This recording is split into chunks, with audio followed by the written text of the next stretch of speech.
Oh, wow. Oh no. Did you fix your sleep schedule? We'll see. As long as I don't fall asleep on the show tonight. Can you make the decision to stream anything else exclusively on Kick? Makes sense. I'll just say every single thing I have is for the past like month. Again, been getting pretty spam reported. I'll just say that much. I think after the Wes episode, it's a little spooky. But I don't know. We'll see if we stick with it or not. Disappears a bit vendetta against you. The audio view is always quieter. I should start with my mic quiet and then do like a Haas and start turning it up as the time goes on. Biden has pardoned his son, Hunter. This is an abuse of power. This is a complicated situation, but there should be one simple rule that we should force our politicians to adhere to. Presidents should not use their office for personal gain. Now, it's debatable whether this is a norm or an aspiration, but even if it's not codified anywhere, we should force our politicians to adhere to this rule. This isn't the first political or self-interested pardon, and it certainly won't be the last, but there is no argument that this is not a self-interested pardon. This is a pardon for the president's son because he is the president's son. And look, it is completely understandable that an aging father doesn't want to see his only surviving son go to jail for what might be the rest of that father's life. But it is as understandable as it is indefensible. President Biden is a father, but more importantly, he is the president of the United States, and this use of the president's power should be unacceptable. Now, this pardon is broad. The president issued a full and unconditional pardon for his son Hunter for offenses Hunter, quote, has committed or may have committed or taken part in during the period from January 1st, 2014 through December 1st, 2024, including the cases he has in Delaware for which he was convicted on June 11th and in California to which he pleaded on September 5th. In the accompanying statement the president issued, he made it clear that he believes that Hunter Biden was, quote, selectively and unfairly prosecuted simply because he is his son. The president wrote in part, quote, I also believe raw politics has infected this process and it led to a miscarriage of justice. Now, there's no dispute that legally the president does have the power to issue this pardon, but this kind of unchecked pardon power is wrong, and President Biden knows that it's wrong. And there's one surefire way to know, which is that Joe Biden said he wouldn't issue this pardon over and over again. With regard to the question regarding the family, I'm extremely proud of my son Hunter. He has overcome an addiction. He's one of the brightest, most decent men I know, and I am satisfied that I'm not going to do anything. I said I abide by the jury decision, and I will do that, and I will not pardon him. President Biden swore several times that he would not pardon Hunter because he believed in the due process of law. And now he's changed his mind, undermining the rule of law and lending credence to Trump's claims that nothing matters and justice is fake. Now, this isn't the first political and arguably corrupt pardon. 88% of Trump's pardons went to people with personal ties to the president or to people that furthered his political agenda, including notably the pardon that Trump issued to Jared Kushner's father, who Trump says he's going to nominate as the ambassador to France. George H.W. Bush pardoned 6 people involved in the Iran-Contra scandal. Bill Clinton pardoned his brother Roger Clinton, though that was for a crime that occurred. Is this a deep fake? 15 years before, which he had already gone to jail. And of course, there are more on the horizon. To it, Donald Trump says he's going to pardon the January 6 rioters who, of course, rioted to make Donald Trump president again. But to say that both sides do it or get bogged down in a question of who does it worse belies the fact that this is always unjust, and this one is arguably particularly bad. The point is that this is exactly what you would expect from Donald Trump, and exactly why the Biden pardon is wrong. And as we explained at the time, Trump's pardon spree at the end of his first term was completely corrupt. He rewarded friends, he undermined prosecutors, and he completely covered up everything related to Russiagate. And I take the point that Trump probably did it more, but a world where we're tallying up the pardons to see who's worse is one where we all lose. And I also take the president's point that it's reasonable to believe that aspects of Hunter's prosecution was unjust. But it's also hard to argue that it was completely outside of the realm of prosecutorial discretion. There are aspects of the prosecution that are a stretch. For example, 18 U.S.C. 922G, which is the gun crime that Hunter was prosecuted for, which says that an addict cannot be in possession of a gun, is totally incompatible with the Supreme Court's Bruin decision. And some circuits have come to that conclusion. But it's still on the books and it's still a crime where Hunter Biden was prosecuted. And there are those that say the tax prosecution was overly harsh. President Biden states that it would have been fair if the plea deal had held, and that's definitely true. But it's also true that if a plea deal blows up as it did here, that could lead to harsher carceral punishments. And in either case, Hunter did the crimes. He even wrote a book about it. And sure, the vast majority of people that have been charged with these crimes have been fined and have avoided jail, But they're still punished under these laws. Perhaps not as severely, but there's no question that he committed these acts and that those acts are currently crimes. But I'm also fine with a rule that says the president and their family are subject to more strict rules by virtue of their position. Perhaps there is an element of the investigation, the prosecution, that singled Hunter out. So be it. But the Republicans and the prosecutors were never able to prove that President Biden benefited from his son's indiscretions. But it is reasonable to question those links. If that means increased scrutiny and accountability into the president and their family, I think that's actually a good thing. And you know what, by that same token, I'd love to probe the agreement that the Saudi government has with Jared Kushner right after he left the first Trump administration that's worth $2 billion. That seems kinda sketchy. But in any event, a largesse from a foreign government to the president's family is a reasonable thing to investigate and sometimes prosecute. And look, it is understandable as to why President Biden did this. There's real risk that the second Trump administration would have tried to score political points by doubling down on the prosecution of Hunter Biden, especially now that Trump has said he's going to nominate Kash Patel as the head of the FBI. But those are supposed to be the risks. You either believe in the institution and the Department of Justice and the rule of law and let it run its course, or you don't. And it looks like President Biden doesn't. But if that was the real concern, then the pardon could have been drafted as to only apply to uncharged crimes. It could have left the current convictions intact, which remain and need to be sentenced, but could have headed off any politicized investigations into new trumped-up charges. This pardon and the justifications for it are also going to retroactively paint the Trump prosecutions in a tainted light. Based on everything that we know today, it appears that the federal Trump prosecutions were remarkably apolitical. And not to mention, much of the prosecutions were based on what was just plainly out in the open. But the prosecutions were unusual only in the sense that a president has never committed these types of crimes before, not that they were being prosecuted. But many will now reasonably look to the justifications for this pardon and say, see, Biden's DOJ is corrupt. If the president himself says that the Department of Justice is political and selectively prosecutes his son, it is much harder to defend the Trump prosecutions. Which is a tragedy because, love him or hate him, Attorney General Merrick Garland appears to have bent over backwards to make the Trump prosecutions as apolitical and as institutional as possible. But the fact is, Hunter Biden was not selectively prosecuted. And here's the thing, neither was Trump. But President Biden threw his own Department of Justice under the bus and claimed that it was.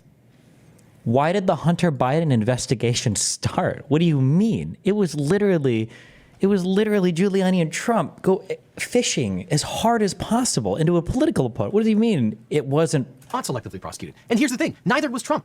But President Biden threw his own Department of Justice under the bus and claimed that it was selective prosecution.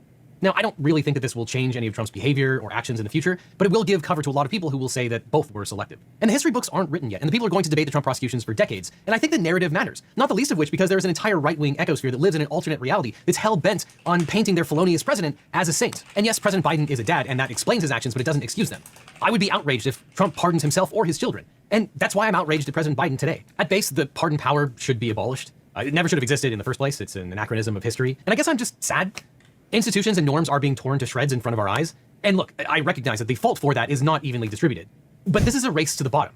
People are not being punished for corruption and manifest illegality. We see that with the end of the Trump prosecutions, decisions of the Supreme Court regarding immunity, and we're likely to see that here with this pardon. On the spectrum of too many prosecutions of politicians to not enough prosecutions of politicians, we are currently way, way on the side of not enough. And here there probably won't be dramatic consequences, and that is a problem. It's one in a long line of things that should be punished by the electorate, but are currently not. This kind of behavior, whether it is from President Biden or former President Trump, should have made either of the candidates unelectable. But we aren't rewarding people for doing the right thing, and we're not punishing people for doing the wrong thing.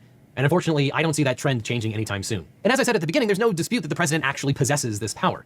But we're in really bad shape as a country if the rule is, if you're legally allowed to do it, then you can and should do it. I guess it's a good reminder that so much of what we've come to respect in our society and our government is not about the law as it's explicitly written down, but is just a norm that we've grown accustomed to, a norm that is slowly eroding. And I wish I had more for you, but this is gonna get worse before it gets better.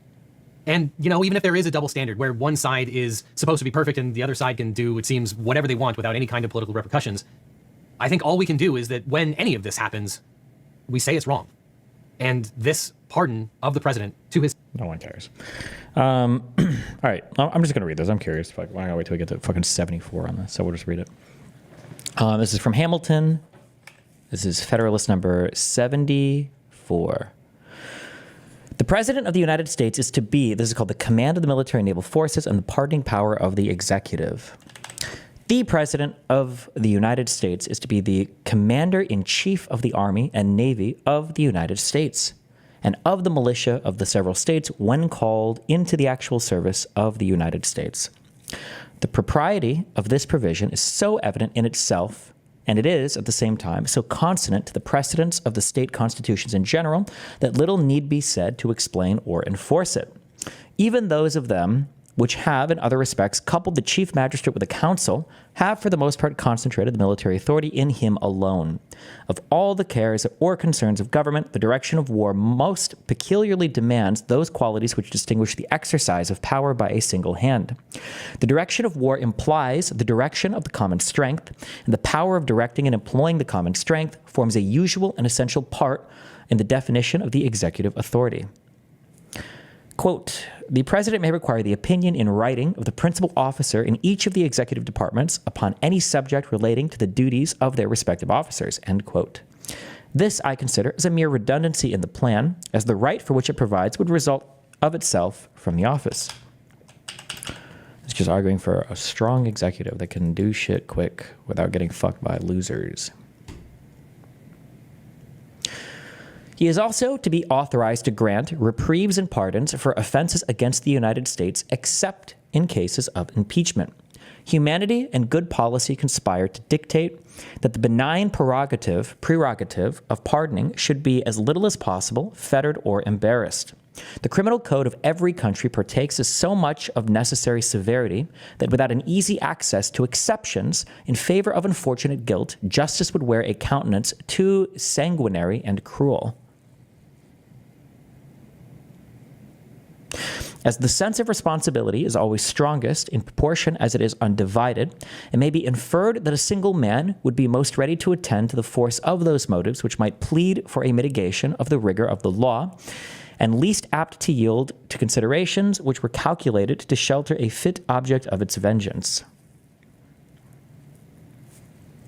The reflection that the fate of a fellow creature depended on his sole fiat would naturally inspire scrupulousness and caution. The dread of being accused of weakness or connivance would beget equal circumspection, though of a different kind. On the other hand, as men generally derive confidence from their numbers, they might often encourage each other in an act of obduracy, and might be less sensible to the apprehension of suspicion or censure for an injudicious or affected clemency. On those accounts, one man appears to be a more eligible dispenser of the mercy of government than a body of men. Basically, saying that, I would have to know more of the, I think at this point, prior to the Constitution, I think, is Hamilton a guy who doesn't like political parties? Is he one of the guys who's like, don't ever have political parties?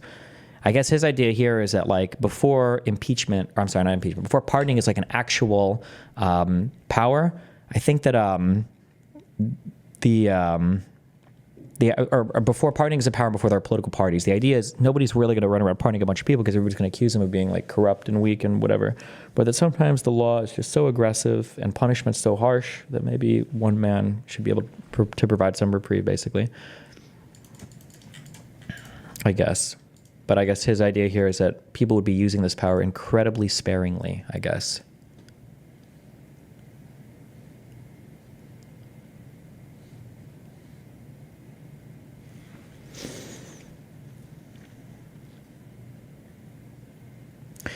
The expediency of vesting the power of pardoning in the president has, if I mistake not, been only contested in relation to the crime of treason. This, it has been urged, ought to have depended upon the assent of one or both of the branches of the legislative body. I shall not deny that there are strong reasons to be assigned for requiring in this particular the concurrence of that body or of a part of it, as treason is a crime leveled at the immediate being of the society. When the laws have once ascertained the guilt of the offender, there seems a fitness in referring the expediency of an act of mercy towards him to the judgment of the legislature. And this ought the rather to be the case, as the supposition of the connivance of the chief magistrate ought not to be entirely excluded. But there are also strong objections to such a plan. It's basically saying that I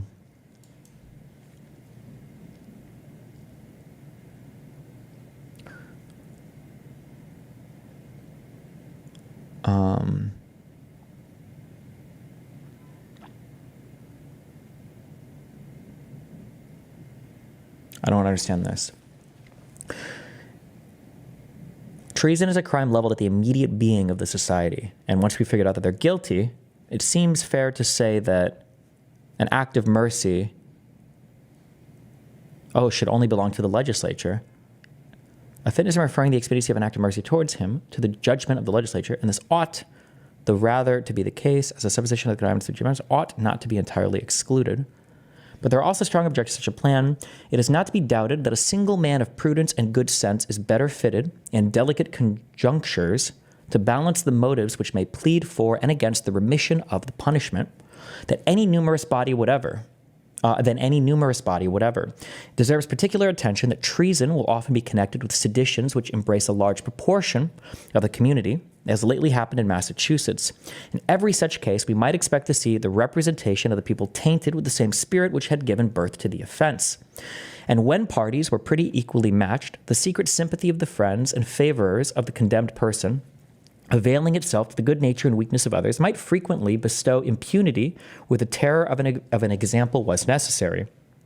Okay, so this is saying if somebody was really driven so much to commit treason, then the same conditions might lead the legislature to pardon them. So this is why he's arguing for it also to be vested in the president as well. But on the other hand, when the sedition is proceeded from causes which had inflamed the resentments of the major party, they might often be found obstinate and inexorable, when policy demanded a conduct of forbearance and clemency. But the principal argument for reposing the power of pardoning, in this case to the chief magistrate, is this. In seasons of insurrection or rebellion, there are often critical moments when a well-timed offer of pardon to the insurgents or rebels may restore the tranquility of the commonwealth, and which, if suffered to pass unimproved, it may never be possible afterwards to recall. This is kind of interesting. So it's basically saying that that maybe during critical moments, maybe it would be good if the president could pardon basically insurrectionists or traitors. It's interesting that this is written here because this exact thing came up after the Civil War, but it wasn't the president that offered the pardon. It was the legislature, right? It was Congress that approved a reprieve from Section 3 of the 14th Amendment, which prohibited all the prior oath takers from ever holding office again. There was a blanket reprieve that was granted, but it came from the legislature, not from the president. So his prediction here would have been incorrect. But the dilatory process of convening the legislature or one of its branches for the purpose of obtaining its sanction to the measure would frequently be the occasion of letting slip the golden opportunity. The loss of a week, a day, an hour may sometimes be fatal. If it should be observed that a discretionary power, with a view of such contingencies, might be occasionally conferred upon the president, it may be answered in the first place. That is a questionable whether, in a limited constitution, that power could be delegated by law, and in the second place, that it would generally be impolitic beforehand to take any step which might hold out the prospect of impunity.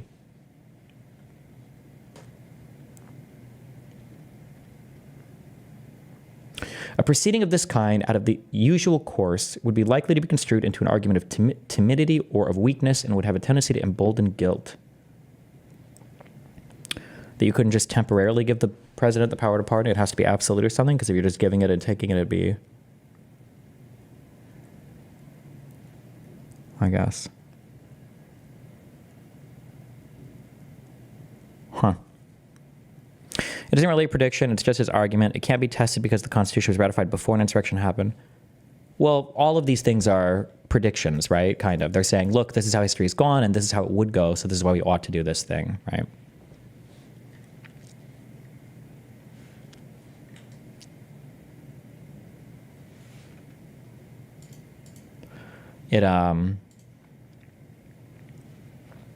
One thing you have to keep in mind, too, a couple things to keep in mind is that, one, their presidential elections, I believe, when the Constitution was founded, we'll get this, I think they were different. They were significantly different.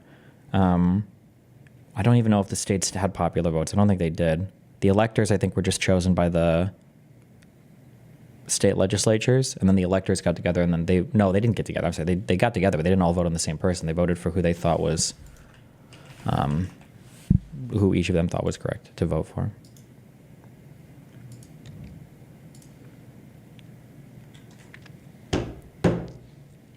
I think they also had a, I think that or at least Alexander Hamilton. I don't know if the rest of them felt this way, but Hamilton really hates groups of people. He really thinks that when you get like more than 2 people together to make a decision, they turn into fucking retards. So he's very big on like structures of government and individual responsibility and shit, I think. Seems like it.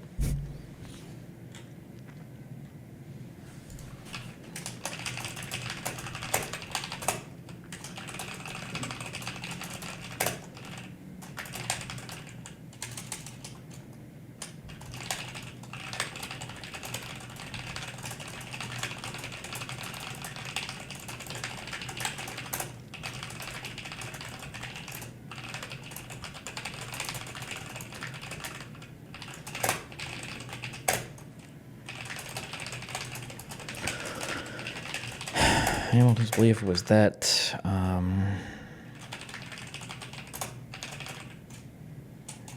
that embarrassment would prevent presidents from exercising this power too frequently.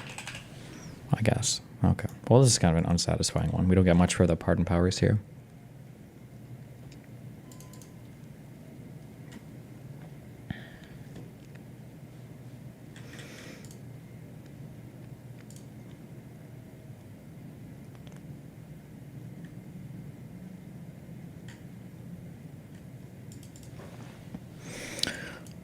How triggered am I going to get reading this? Hold on. I saw this posted. Literally just popped out, so I put it in my title.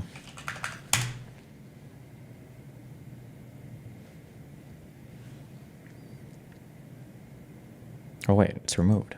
IGN's top 100 PlayStation games of all time.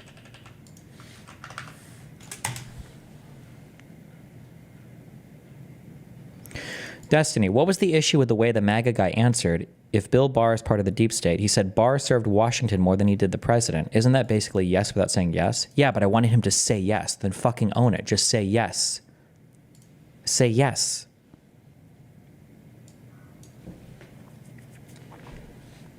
Oh, it started at number 1. What the fuck? Ignore. Okay.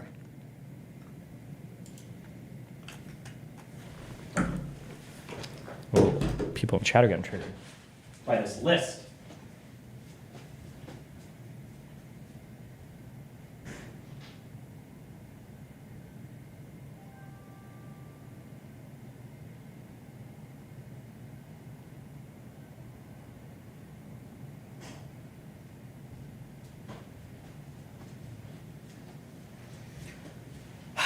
The most annoying fucking things about these the Invisalign retainers is that like there's a 25% chance at night you're just gonna have random cuts on your fucking tongue. It triggers the fuck out of me.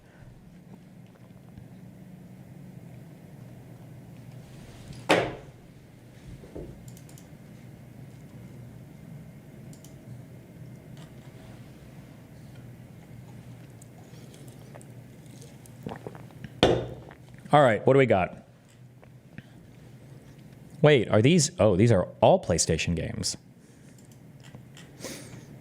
Ape Escape, never heard of it. Crash Team Racing.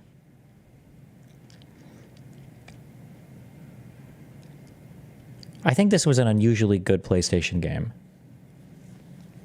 Like, I think, if I can remember correctly, PlayStation had like your Gran Turismos, like your real car games, but I think that N64 dominated like the kart games.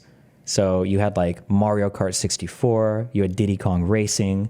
Those are the two that I remember the most. I don't know if those types of games existed as much on PlayStation, except for, I think Crash Team Racing was like your counter to that. Spyro was cool. I don't know what Spyro 2 was particularly. Don't know what Tearaway is. Deathloop, no clue. Jak 2. Was the first one Jak and Daxter? Don't know. Loco Roco, no clue. Ratchet and Clank. I think I've heard good things about this. Lumines, no clue. Siphon Filter. I think this was a really early, like not as good version of Metal Gear Solid and Splinter Cell, I think. Why did they try to make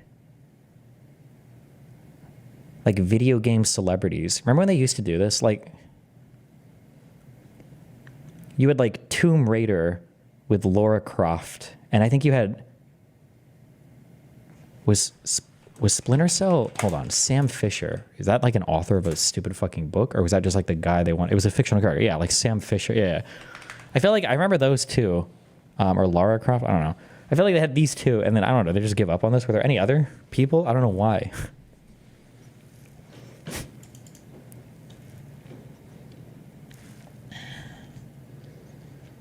Nino Cooney.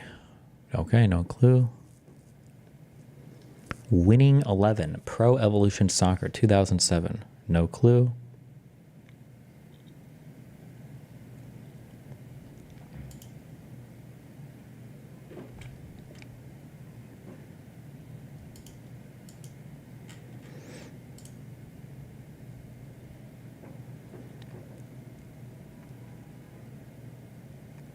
California Democrat Adam Gray unseats Republican as last House race decided. Adam Gray wins by fewer than 200 votes, leaving Democrats with 215 House seats and Republicans with 220. Jesus. We'll tweet that later. Even in California, your vote matters. People are always like, oh, I live in this state, my vote doesn't matter. I don't know, man. Who's your congressman?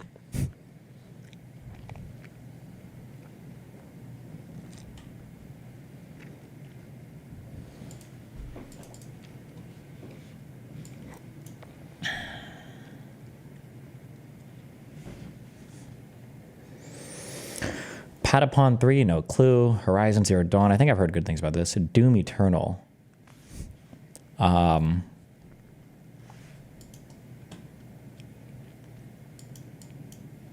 PlayStation?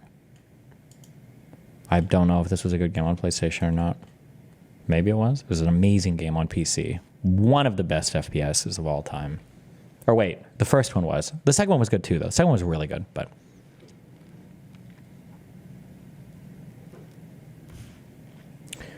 SSX Tricky. It was like a Tony Hawk type game, I think.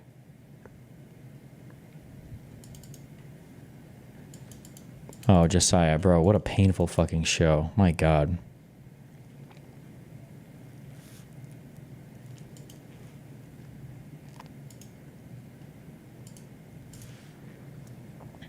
Tetris Effect. Kingdom Hearts 2. Okay. Monster Hunter World. Medal of Honor Frontline. Ridge Racer 4, Final Fantasy VII Rebirth is a top 100 game of all time? Really? Wow. Okay.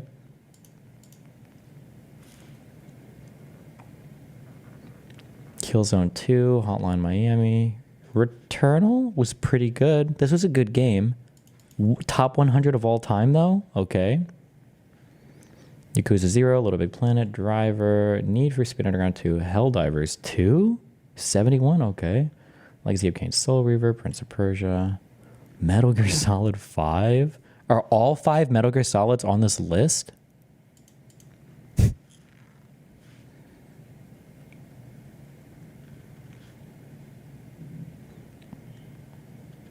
Pa Rappa the Rapper, what a legendary game. Destiny, nice.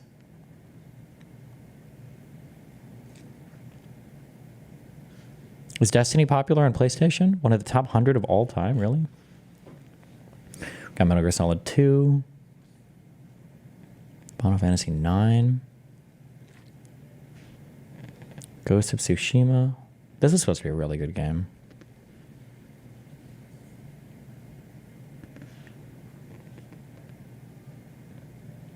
Fuck, I never played Vagrant Story. Heard good things about it, though. The Walking Dead, the comic games. Oh my God. Final Fantasy Tactics. Hell yeah. Demon Souls.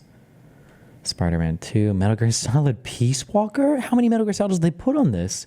Chrono Cross? Is that 45? Okay. Guitar Hero 3. Legends of Rock. Wipeout XL. Time Splitters 2? I played this game. I feel like Time Splitters was a game that you picked up for $7 at like Gamers or GameStop because somebody sold it and you like picked up a used copy. Titanfall 2. I actually heard okay things about this game, but top 100? Grand Theft Auto Vice City. This was a goated game. Was it 40? I don't know. Tomb Raider. Uncharted 4. Astrobot, don't know. Nier Automata? That was a great game. 36 of all time? Okay.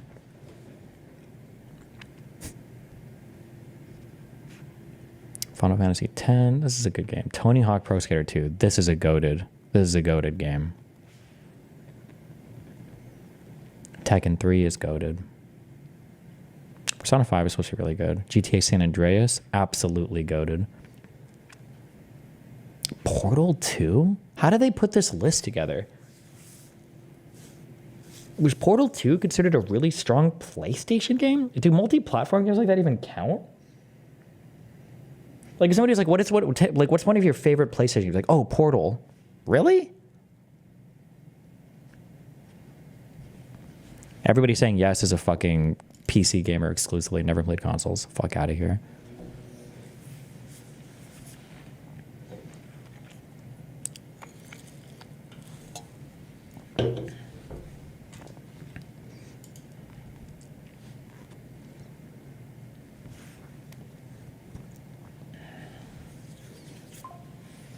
Fuck.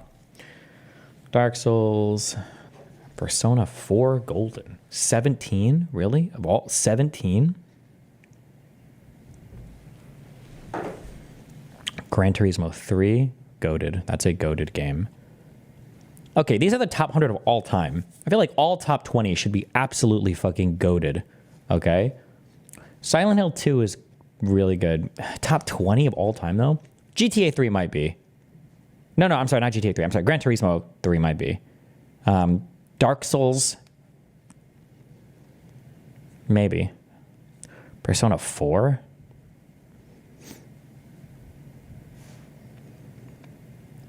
The Witcher 3? Maybe I'm just not like a new... I guess I didn't play console games on this, so...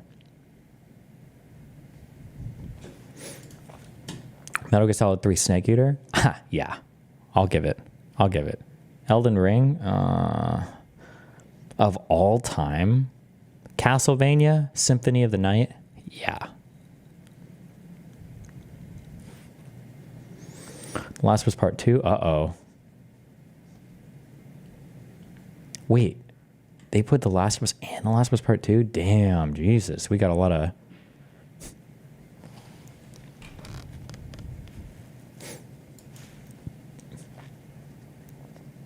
Baldur's Gate 3, GTA 5, for sure. Resident Evil 2 is a good one. Red Dead Redemption 2, I've heard. Metal Gear Solid, top game of all time. Listen, I love Metal Gear Solid, but I feel like, as crazy as it is, I feel like this game was a little bit more niche than, not like a epic hidden gem. But I'm sure that like more people played like Gran Turismo or any of the GTA games than any of the Metal Gear Solid games. But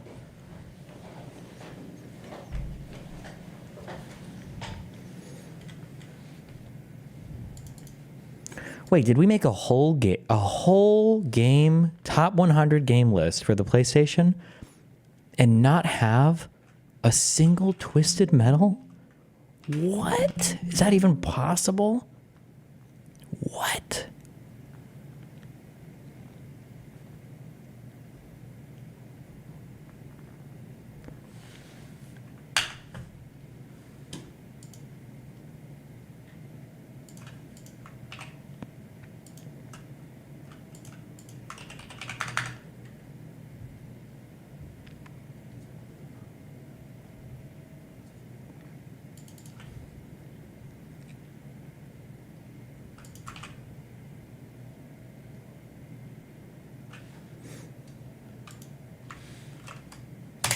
So,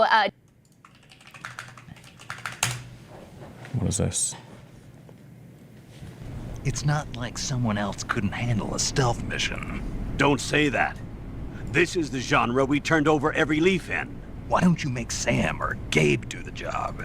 Snake. Interesting. You have any extra? It's not like you can shake me and make my ammo fall on the floor to pick up. You're awfully flippant for someone with a knife to his throat.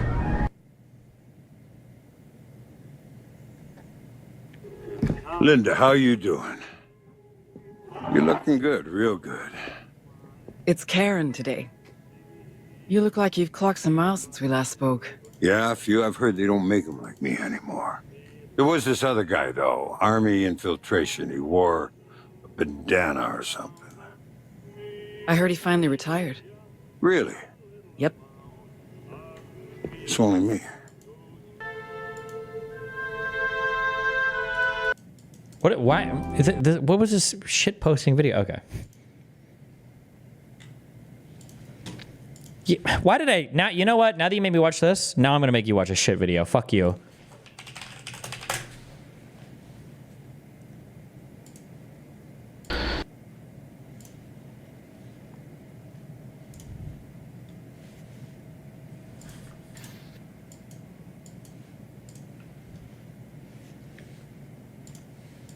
This video is for all you stupid fucking trolls and haters online, saying mean and hurtful things about fedoras. Well, guess what? They rule harder than you, dipshits. You don't fucking know anything about this hat, idiots. Quite frankly, I just think you're jealous-ass haters, because you couldn't even pull off this look. If you couldn't even wear a fedora if your life's depended on it, because you know what? It's class, and class is for men and swag is for boys. But you wouldn't know shit about that, fucking haters. This hat is for what cool people wear, and you can't figure it out. You sit there online on your fucking websites and you say bullshit about it, but guess what? It's just a hat, and you're not even cool enough to wear it. So next time you think before you do trolling. I'd implore you to do a little bit of thinking, if that's even possible for you, to think before you do fucking hating on fedoras. They're just a hat, and you're just a stupid swag idiot. You think swag is so cool, well guess what, it's for boys, and class is for men. This is class. That's all I got to say to you stupid ass haters and bullshit bully trolls. You don't know shit, you don't know fashion, you don't know anything about this world if you keep saying bullshit jokes.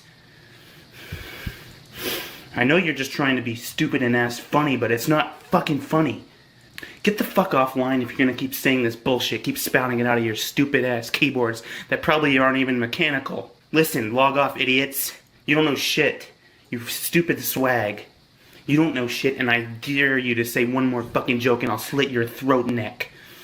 Anyway, that's it, haters. See you later, fucking idiots. Cenk, you and I just started sort of talking about the they-them ad that Trump ran and a bunch of other stuff, and the conversation just sort of unfolded. So you're going to pick up here kind of midstream with Cenk and I already engaged in a conversation about the future of the Democratic Party. So I hope you enjoy. I don't want progressivism to be known as Bane from Batman series. Yeah. Where we're known as the guys who let all the criminals go. Right. Like, where's the justice in that? So my view. Why would we be Bane? Letting all the why? Because of what? Because of Hunter? Which is probably similar to yours, is like, right now all the litmus tests, and this largely comes down of like actually the Hillary Clinton and the neoliberal approach to politics, all the litmus tests are around social issues in the Democratic Party. You can be pretty right-wing on economic policy, it's not really a problem. You know, you can be very pro-corporate. Yeah. I think it should be the exact reverse. I think the litmus test should be around economic issues. Goddamn right. And then, personally, I'm like pretty left on almost every issue, but I have no problem with having people in the tent who are pro-life, who are pro-gun, who have different views on the border or crime than I do. But the litmus test has to be like, fuck the billionaires. That's basically my view of the party. Totally. So where I get frustrated in the conversation is when like the South Miltons of the world are instantly like, well, it's trans people. It's like, well, if your only assessment from this is to like throw trans people under the bus, and you don't have, that's very convenient for the donor class, that's very convenient for the powers that be in the Democratic Party. That doesn't require anything of them. She's gonna end up, God damn it, I feel like I'm gonna end up agreeing with her more than Cenk in this video, but she gets to the right answers in the dumbest way. Republicans launched all sorts of crazy attack ads against us. I agree. Like, really? Focusing on trans people? Like, true. So our solution is what, to just throw out everybody that the Republicans decide to single out? Exactly, Queen. That would just help the donor class. Oh, we were going there. I didn't know we were going to be fucking retarded. My bad. So I'm not saying those issues aren't like, challenging for the Democratic Party to deal with. But if your only instinct is like to blame the left yet again when the left had nothing to do with this campaign, like I'm very suspicious of that. So I actually 100% agree with you. Thank you so much, Mac. Thank you. But I don't want us to live in non-reality. And non-reality is saying that ad didn't hurt us. When both sides said definitively, according to our internal numbers, it was fucking devastating, right? So like, that's not the number one reason. As I said Right, there, but I think the thing for me is you have to ask the deeper question of like, okay. What is the donor class dog whistle? I feel like donor class is just like the billionaires and the wealthy elites. It's like the Bernie people from 2016 just like want to hold on to that term forever. Why did that ad hurt? Because why did that ad hurt? Because Bernie has the same position on transgender issues, but that ad would not work against Bernie. Okay, and you don't know that because nobody's made ads against Bernie because Bernie's not running for anything. No one cares. The reason is because he actually, like, people are not going to be confused that Bernie Sanders' top priority is fighting against rich people and fighting for you. They're not going to be confused about that. So you're right. If you're What is that ad that everyone's talking about? I don't know. Link me the ad.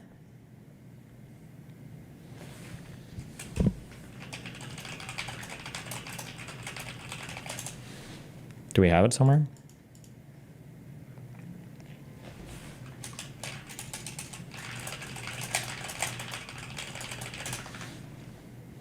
you're running a Kamala Harris, that ad's going to be a fucking problem for her because she doesn't really stand for anything. Yeah, and so people can be very easily convinced that like, oh, she cares about a bunch of bullshit that I don't support and I don't care about.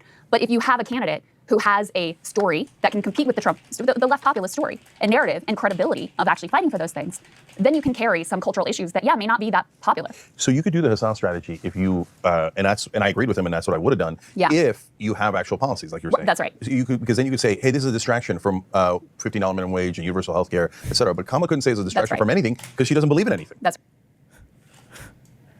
$15. Wait, I'm so sorry. Fuck me. I'm about to do a huge, not that huge.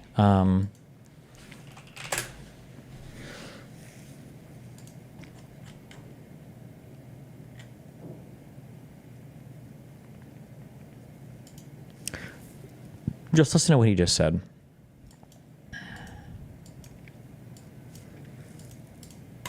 That's right. Done. Yeah. If you have actual policies. Ability of actually fighting for those things, then you can carry some cultural issues that, yeah, may not be that popular.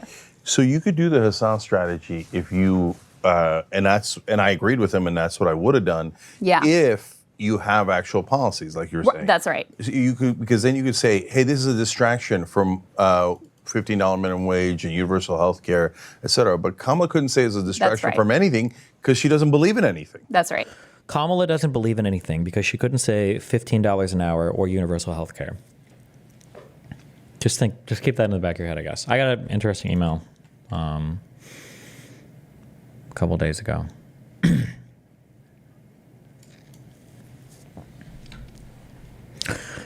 Hey, Stephen, I really think this is a topic that is worth considering, and it's super relevant to recent discussions and thoughts you've been having. It's something that I think you and a lot of your audience know intuitively, but I think there's value in illustrating it on a larger scale.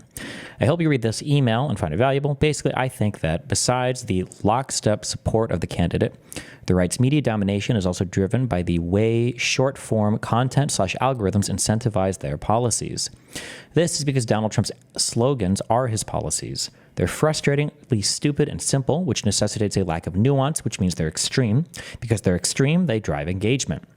I'll try to keep it brief for this part, but I think it's an important method of comparison for what I'm about to say. It is absolutely going to come across as unrelated and something you give zero fucks about, but I promise I'll get there. I'm very into motorcycles/dirt bikes and riding off-road. I am very frequently fed instructional Instagram reels on off-roading riding techniques. I was talking to a friend about how these videos really annoy me because they never actually say anything valuable. Because of the nature of short-form content, the videos have no time for nuance and the audience is extremely broad. I'll be recommended a video and the format will be top 3 techniques for X. X can be hill climbs, riding in sand, technical rocky terrain, off-road riding in general, or off-road riding in general. The techniques in the video will almost always be stand up, be loose on the bars, and look as far ahead as you can. This is because these 3 things are like the foundation of riding a motorcycle off-road. They apply to literally every type of terrain off-road. A video about hill climbs or sand that lists these 3 specific techniques isn't necessarily wrong because these 3 techniques do apply. They sound really good, but to anyone who is beyond a very beginner surface level understanding, these are things they already know, they know to do already, which makes the video effectively useless. There are nuanced techniques that are genuinely important that apply to sand but don't apply to hill climbs and vice versa. These differences are important for actually learning and progressing, but since it's short-form media with a broad audience and no time, you can't go into them, which basically results in more slop for the algorithm. But at the same time, there's advanced techniques that if I tried to teach a beginner, they could actually be detrimental to their writing as a whole. If I taught somebody how to trail brake, lightly dragging the brakes through a corner before teaching them how to progressively brake off-road, they're going to grab the brakes in a corner and crash, which means the short-form medium incentivizes me to not discuss anything nuanced because it could lead to worse outcomes. Whereas, if you have a long-form course, you can get into the advanced techniques because you know your audience already has the foundation. But without the foundation, the advanced stuff sounds like nonsense. This same concept can be used for anything educational.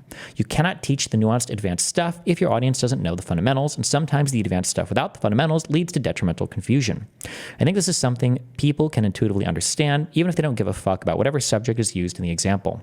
But I think that this is something that extrapolates well beyond motorcycles or educational content. I think it actually extrapolates really well into politics in general. No more motorcycle-related metaphors from here on out. Understanding complex issues requires a foundation of the basics and additional learning beyond that. There is no actual, quote, it's just common sense, bro, end quote, solution to any of the major issues in the United States. Since people are increasingly getting their information from short-form content, people who are actually trying to solve complex issues are fighting an uphill battle when it comes to spreading their ideas. If I'm a Democrat, it's much more difficult to explain the asylum process than it is for a Republican to say that we should, quote, build the wall, end quote. The same message needs to fit into a 30-second video, or a 280-character tweet, or a headline. Which one will be easier understood? Which one will drive more engagement? I think that short-form media incentivizes, if not demands, a lack of nuance. When I say short-form media, I don't just mean TikTok, Shorts, or Instagram Reels. I think this also applies to reading a headline, short form, versus reading an entire article, long form, and also Twitter as a whole. If this lack of nuance is combined with how social media is incentivized to promote divisive content because it's engaging, I think it really helps illustrate how the right dominates media. A lack of nuance tends to be inherently divisive and inherently engaging. An example of this on the left is defund the police. I think this was always more of a slogan than an actual policy idea, but the example still applies. It was an extremely controversial belief because it removed all nuance, but it was everywhere. A lack of nuance also tends to be inherently short form. Trump's run-up to being elected, his initial election up until now, has a pretty strong correlation with the rise in short-form content. Correlation isn't causation, and the causation isn't an argument I'd be inclined to make anyways. However, the overall shift away from long-form to short-form content is important and essential to what I'm about to say next. Trump is literally perfect for weaponizing this shift. A big part of Trump's magic is so simple it's stupid. His slogans are his policy. His slimy reality TV businessman background only makes this stronger, and it explains where it came from. When Trump says, build the wall and make Mexico pay for it, that is literally his policy. And because his followers are so stupid, it makes complete sense to them. They not only get to parrot his slogans, they also get to parrot his policy in the same sentence while feeling smart about it. If I'm on the right, I can hear Trump say, shut down the border, and it's one sentence. I understand it with no research. This applies to pretty much all right-wing policies, tariffs, vaccines, abortion ban, etc. Maybe not all of them are one-to-one slogans to policy, but they're at least so simple that they're easy to understand without any specialized knowledge. They lack any and all nuance required to actually fix anything, but they sound good. When he says he's tired of other countries taking advantage of the US, he's going to make them pay us through a tariff. It literally does not matter how tariffs work. It just needs to sound good as a slogan, because to his audience, that means it sounds good as a policy. It's funny because you can see tankies use the same strategy with how they use from the river to the sea. Because the left's policies tend to actually work and they want to fix the problem, they require nuance. It's incredibly difficult to make a left-wing policy the same as a slogan. A perfect example of this is defund the police. Regardless of how stupid it was, this was always a slogan and not a policy. If it was a policy, literally everyone would think about how stupid it was. But that's the funny part. Trump's audience has been trained that slogans equal policy. Their media has been trained on the same thing, which meant that to them, defund the police was a policy, and I think some people that were closer to the center on both sides thought the same thing because of that, and I'd be unsurprised if that resulted in a shift to the right for both. The important thing about this strategy is that it requires enough nuance to prove them. Wait, hold on. Sorry.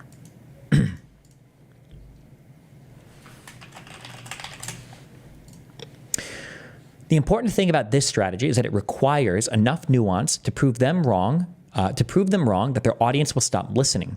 And usually it doesn't actually take a real argument to prove them wrong. All you have to do is simply explain the consequences. But even that's enough nuance that nobody is listening or engaging with it anymore. Hence why defund the police was really stupid. The actual ideas behind it may have been sellable, but that requires nuance which won't drive engagement. That's why I can post some sensational misinformation on Twitter and get a correction in 5 minutes, but the sensational tweet will have way more impressions than the correction. A complicated issue demands a complicated solution, both of which require nuance. If your audience is so uneducated and stupid that they can't even comprehend how complicated an issue is, it's unbelievably easy to sell them a simple solution. For example, tariffs to fix inflation. In addition to that, a nuanced solution is less sensational, therefore it doesn't promote a strong emotional reaction. Therefore, algorithms are less likely to promote them since there's not going to be any engagement, which really sucks because if Democrats are actually trying to be good faith in solving issues, that means no engagement on an algorithmic level or an audience level. I think this is part of the, quote, Kamala has no policies, end quote, view. I don't think it's a coincidence that this is something that both Republicans and tankies love to say. Because Democrats are actually trying to fix stuff, they require complex solutions, which means that their policy can't be broken down into a simple sweeping statement like build the wall or from the river to the sea. Hold on, there's like 4 paragraphs off, but it's just interesting that he just... Then you could say, hey, this is a distraction from $15 minimum wage and universal health care, et cetera. But Kamala couldn't say it's a distraction from anything because she doesn't believe in anything. That's right. Right? So that's... Interesting. I just thought that was funny that you just brought this up. Kamala can do a 5-minute interview where she explains the asylum process and how reforming it would fix the immigration issue and how building a wall doesn't matter because asylum seekers are here legally, but that's not a 5-word slogan, and it requires something beyond surface-level knowledge to understand, which means it's not a policy. The really annoying thing is that because the average Republican is more right than the average Democrat is left, it's easier to sloganize policy. Extreme positions almost necessitate a lack of nuance, so they get a home field advantage in both being able to be simplistic and extreme in their policies, and by that I mean slogans, which means more engagement from their audience and those that disagree. Therefore, the algorithm is going to promote it more, even without an Elon-driven bias. And since the arguments against the slogan policy require even 1% of nuance to understand, they're ignored/silenced. This is the foundation of the it's just common sense. The nature of left-leaning policy and content pretty much requires nuance, and if the algorithm doesn't promote it, that means even if somebody like Hank Green created a 30-second video about vaccines that perfectly explains how stupid the right's view of them is, the video is just going to remain as something that is shown to an audience that most likely already agrees, which doesn't mean it's useless. Hopefully the audience will use those talking points to persuade those around them, which I think is a huge strength of your audience. Worst case scenario, hopefully it at least prevents people from being persuaded by the right. The simplistic nature of the extremes is also a big incentive for all media to either be right-wing grifters or tanky grifters. You've watched Ben Shapiro's old videos on stream where he seems to go more in-depth in an at least somewhat good faith manner. But I think Ben Shapiro is smart enough to realize that he doesn't need to do in-depth research. He just needs to know 10% more than the surface level, and he'll still make the same amount of money and reach the same size audience, if not more. If I was him and I saw how successful Tim Pool, Hassan, Dave Rubin were by doing that, I'd turn around and do the same shit. I wouldn't be surprised if even Jordan Peterson looked at how much effort went into his philosophy-based work versus how much went into the political extremist grift and decided to do the same shit. I wish I could say I have a prescriptive solution to this issue. I don't want any of these thoughts to be misconstrued as me saying Democrats need to be more extreme. I think that's silly. I think blah, blah, blah, blah. And then just, I don't know. I thought it was just funny that he sent me this whole ass email and then I hear Cenk go, Kamala didn't have any policies. Not like we had policies like 15 an hour and universal minimum wage. If you have actual policies, like you're saying. That's right. You could, because then you could say, hey, this is a distraction from $15 minimum wage and universal health care, et cetera. But Kamala couldn't say it's a distraction from anything because she doesn't believe in anything. That's right. Right? So that's why I was saying the ad was a perfect combination of what was wrong with the corporate Democrats and the extreme left. Because the corporate Democrats stripped her of any real substance to run on. Right? Yeah. So then all that was left was the extreme left positions that she took on into 2020, right? Yeah. So that's my opinion. Yeah, I totally agree with that. I totally agree with it. I don't think you can say like the ad didn't matter at all. Wait, Cenk sent you that message? No, I said, no. What? Okay. Wait, hold on. This was the ad. Kamala supports taxpayer-funded sex changes for prisoners. Surgery. For prisoners. For prisoners, every transgender inmate in the prison system would have access. Hell no, I don't want my taxpayer dollars going to that. Kamala supports transgender sex changes in jail with our money. Kamala even supports letting biological men compete against our girls in their sports. Kamala is for they, them. President Trump is for you. I'm Donald J. Trump, and I approve this message. Holy shit. What an ad. Okay. But I think it's important to understand why she was vulnerable to that ad, and a Bernie Sanders or an Andy Bashir wouldn't But be. I'll tell you, so I agree with all that. I will say that I think Bernie 2020 was more susceptible to it Yes. than Bernie 2016. Agreed. Yeah. So we've been talking here to Cenk Uygur, obviously, of TYT and many other wonderful distinctions as well. But lucky to have you in studio today. And we, started talking and recording, so we'll just include that front part in the conversation as well. Great to have you. All right, great to be here, Crystal. Appreciate it. I'll give you the official welcome now. So you've been making a lot of waves. I love to make waves. You've been stirring the pot, sir. That's what I am. I'm a pot stirrer. Yes. Can you paste that email? Maybe I'll tweet it out. And I was telling you, Kyle and I both enjoyed Jinxgiving. Thank you. Appreciate it. We were listening to it on the way back from New York.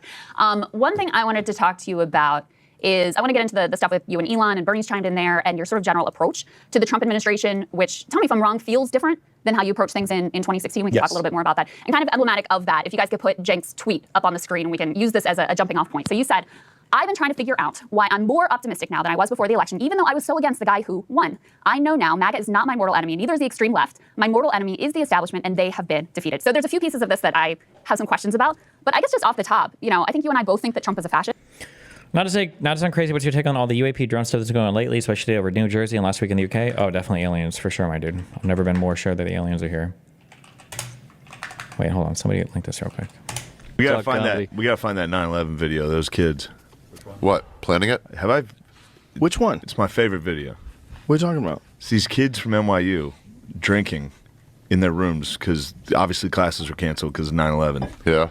And they're like filming on a camcorder, and they're like, "Sorry, mom, it's just apple juice." Ha ha ha. They're drinking beer, and then all of a sudden a girl goes, "Ah!" She screams, and the camera pulls over, and it's 9/11. What do you mean? It's very funny. Pull it up, J-Mo. Is this it? No. Yes. Damn, J-Mo, that was so quick. Screwdriver. It's totally apple juice. Way to go, way to start. Holy shit. Oh my God. That's incredible. Is that funny? Wait, rewind it so it's funny. Don't show the actual terrible Give us a thing. little setup. Yeah. By the way, it's 9:02 p.m. a.m. Oh, no. Isn't that funny? When you realize... This is me making the N-word joke on Fresh and Fit. I'm like, wait a second. My scouter's broken. I misread the power levels in the room right now. Oh my God. That's incredible. Is that funny? That's incredible. Is that funny? Wait, rewind it so it's funny. Don't The lady's screaming in the background. show the actual terrible Give us a thing. little setup. Yeah. By the way, it's 9:02 p.m. a.m. Oh, the towers, both of them have already been hit. That's a good view at that New York apartment. It was already going on. They knew it was already It happening. collapsed. Two of them Bro, are. how insane is watching this again? How insane was 9/11? Wow. Wait, is he about to start crying? Oh, no. I missed this video. They actually have the worst. That's the worst one. They showed jumpers. What? Yeah, it's pretty bad. Oh, so it was already. I'm sure that's what that. They showed jumpers. What? Yeah. Oh, my video. God. They actually have the You can worst. see his... Oh, no. Look at his throat. Oh, God. That's the worst one. They showed jumpers. What? Yeah, it's pretty bad. Oh, so it was already. I'm sure He's that's what like- that first one is. Oh my He's God! Look at these losing people it. trying to run So out. they've been watching people jump, and then they're like, "All right, let's have some brewskis." Oh my God! Oh, man. Which is the college thing to do. So this did happen. I mean, we're doing it right now. Yeah. We're like, hey, bring up 9/11. So sad. Let's do a shot. I thought this was a myth. How crazy is that footage, yeah. though? No The Jews in the footage of building. the planes hitting the towers is so insane. No. Again, the angel fell. Fallen tower. Tower 7. Tower Pizza. When you watch the towers fall, you're just like, what the fuck, man? Tower Records. Jesus Christ. In fact, I think we both argue with our co-hosts about this rather memorably. What makes you optimistic now that we have the fascist headed back to the White House? Yeah, it's a couple of things. So number one, he was why did I call him a fascist? I'm very clear on this, right? Because he did a fake elector plot to overthrow the Democratic elections in 2020, right? And he said to terminate the Constitution afterwards. A lot of right-wingers don't know that. Like when I read him that quote, they're like, no, really? And then they read it and they can't believe it. That's because he doesn't care about democracy, doesn't care about the Constitution, etc. True. Wait, what is this? Oh, fuck, I'm clicking something around. 2008, Hillary Clinton was more MAGA than Trump. She's always been a Republican. But how about that? Wow. More MAGA than Trump. And then it's you all couldn't believe that if you watched the news. illusion. It's all a fucking illusion. All of them, when convenient, have said the exact same things. Dragons are real. 2008. Okay. Right? So I have those same exact concerns. Those concerns have not left. But the one thing that happened in this election was that he won the popular vote. And I noticed right-wingers switching from, oh, we're not a democracy, we're a republic, right? Yeah. To like, yeah, let's go democracy. Suddenly free and fair elections exist, right? Yeah. And suddenly they're in favor of democratic elections. So great, wonderful. Because my number one concern is that he's not going to leave office. I'm less concerned about that now, okay? So maybe I'm wrong about that. And if I'm naive about that, then I'll own up to it, et cetera. Let me just say, though, so for me personally, yes, I continue to be somewhat concerned he won't leave office. But my issue with the fake electors plot and all of the things that he tried to pull during that time is that it was indicative of, an attitude, an authoritarian approach to government. Yes. That doesn't just apply when he's trying to leave office. So, for example, he wanted to shoot protesters famously in the leg during the Black Lives Matter protests. And he, at that time, had some, institutions around him. And I think it was Mark Milley in particular was like, you can't do that. Yeah. My fear this time is he doesn't have those people around him anymore. And each of the institutions that held him back last time, the Supreme Court, the Senate, the Department of Justice, the Pentagon, all of those, there's been a concerted effort to make sure that this time he is able to indulge his worst and most fascistic impulses. So that's why I almost feel like I've traveled like the opposite journey as you, where in 2016 I was more like, maybe who knows what we're going to get out of this. This time I'm actually more concerned, especially because you have that Supreme Court immunity decision. Let's jerk off camera shit for a second, okay? I don't like the moving cameras. I know that people started using it, and now everybody's bought these $20,000 rigs. Who knows what we're going to get out of this? What is the point of this? This time I'm actually more concerned, especially because you have that Supreme Court immunity decision, which really does kind of get... I don't like it. If I ever go full fucking try hard on my shit, you know what I do like? I like synthetic shots where the shots are blended and the backgrounds match enough that the synthetic shot works, and it doesn't even look like a composite. It looks like... I'm going to move our embassy. I thought this was a nice, cute little temporary set. 4,700 murder. Although because of the format, the wide also works as well, right? Him looking at a guy talking over here, then looking at me talking over here. This works, right? Oh, wait a second. I'm sorry. Damn, bro. I think that, wait, was I on Vyvanse for this? I was. Dude, I think Vyvanse gave me like future sight. Unironically. Like if you guys need some fucking lottery numbers, I think I got you. I got you. Unironically, I got you.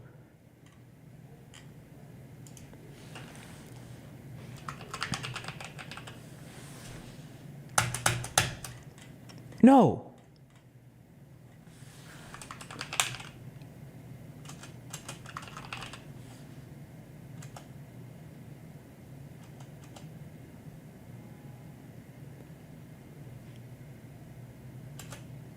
Wait, fuck, never mind. Maybe I hallucinated it. Maybe I'm not a predictor and I'm just a fucking retard.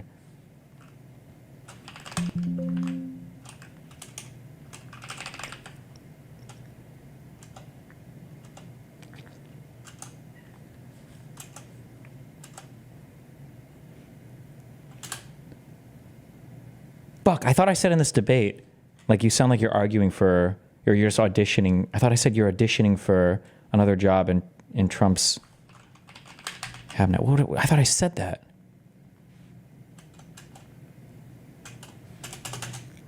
You did say something like he's looking for a position in the White House.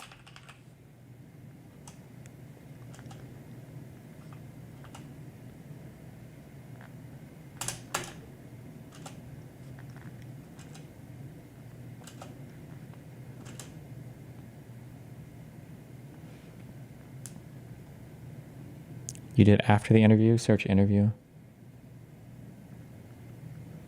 Oh, I wonder if it was like in the Patreon thing afterwards, because they cut part of it afterwards.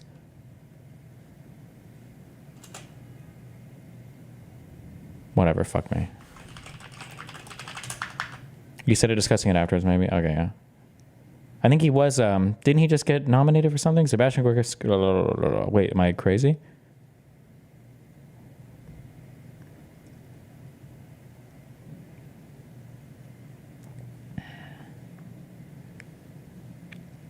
To lead anti-terrorism chief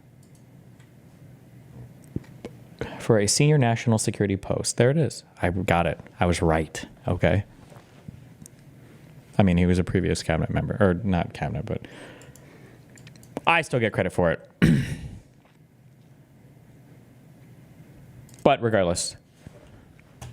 Seb, obviously 4 years instead of cleaning. Look at this synthetic shot. This is so well done. I think they're using a blending feature here in the middle so that there's not a harsh cutoff, a harsh line, but the lighting is lined up in both so that this this composite doesn't even look like a fake shot. It doesn't look fake. The mess of the last conservative and then still trying to compete on things. So I feel like that shot is so much better. This shot right here is so much better than just having a wide. But this wide is good though. This wide works because of the format though. But fuck, I like that. I like this so much.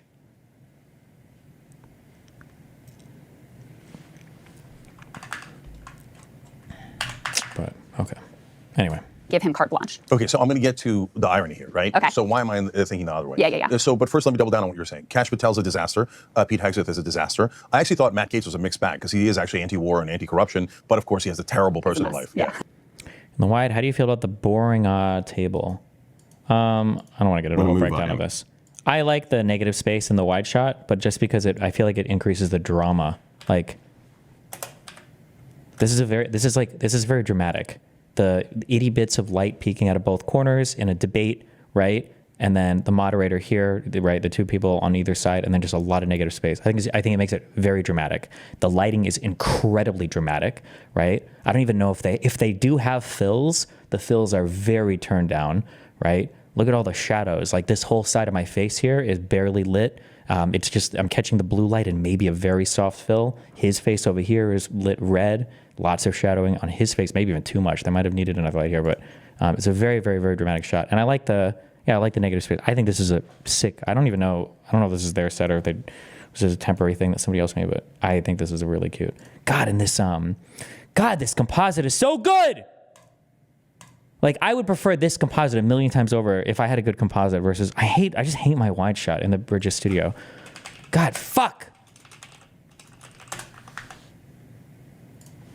Oh, I just spoke with her lately. Oh my God, she says so many things that trigger the fuck out of me because I think she's about to like do some crazy, stupid centrist grift, but she didn't. She was actually really smart. This wide shot is so much more boring than if I could find a good way to composite. I need a spotlight on my little DGGR guy too because he's too. I'll figure a way out. I'll figure it out. I'll figure something out. There's some way to do it. Okay. Anyway, sorry. Fuck. Wait.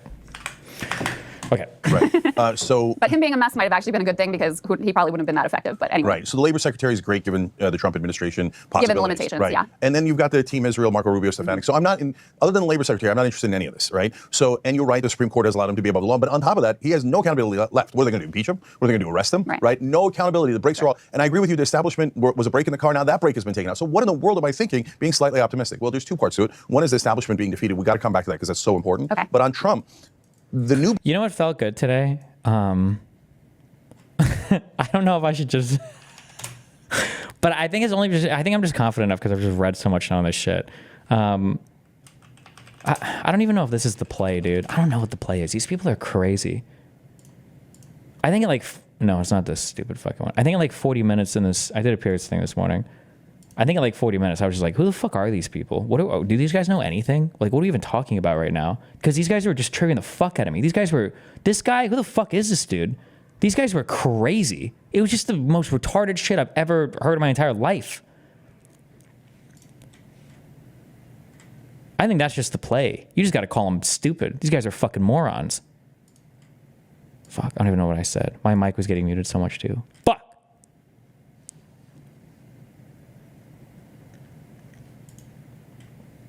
The Ryan dude was the one who made the beeper comment to Mehdi. Oh shit, you're right. I knew I noticed that guy from somewhere.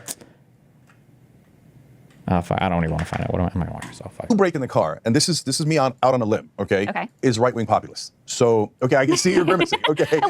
Listen, I am, you know the show I do, right? And I love soccer. And, but I am also... Do you think you need better spotlighting for your studio? You seem pretty unlit compared to the people.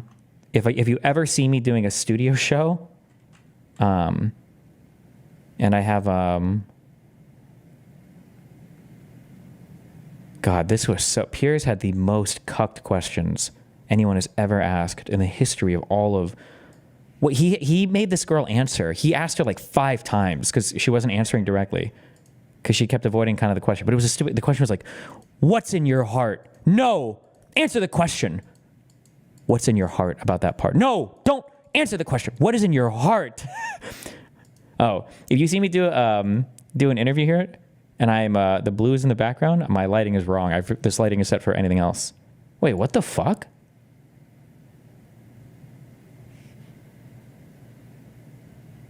Wait, where was I this morning?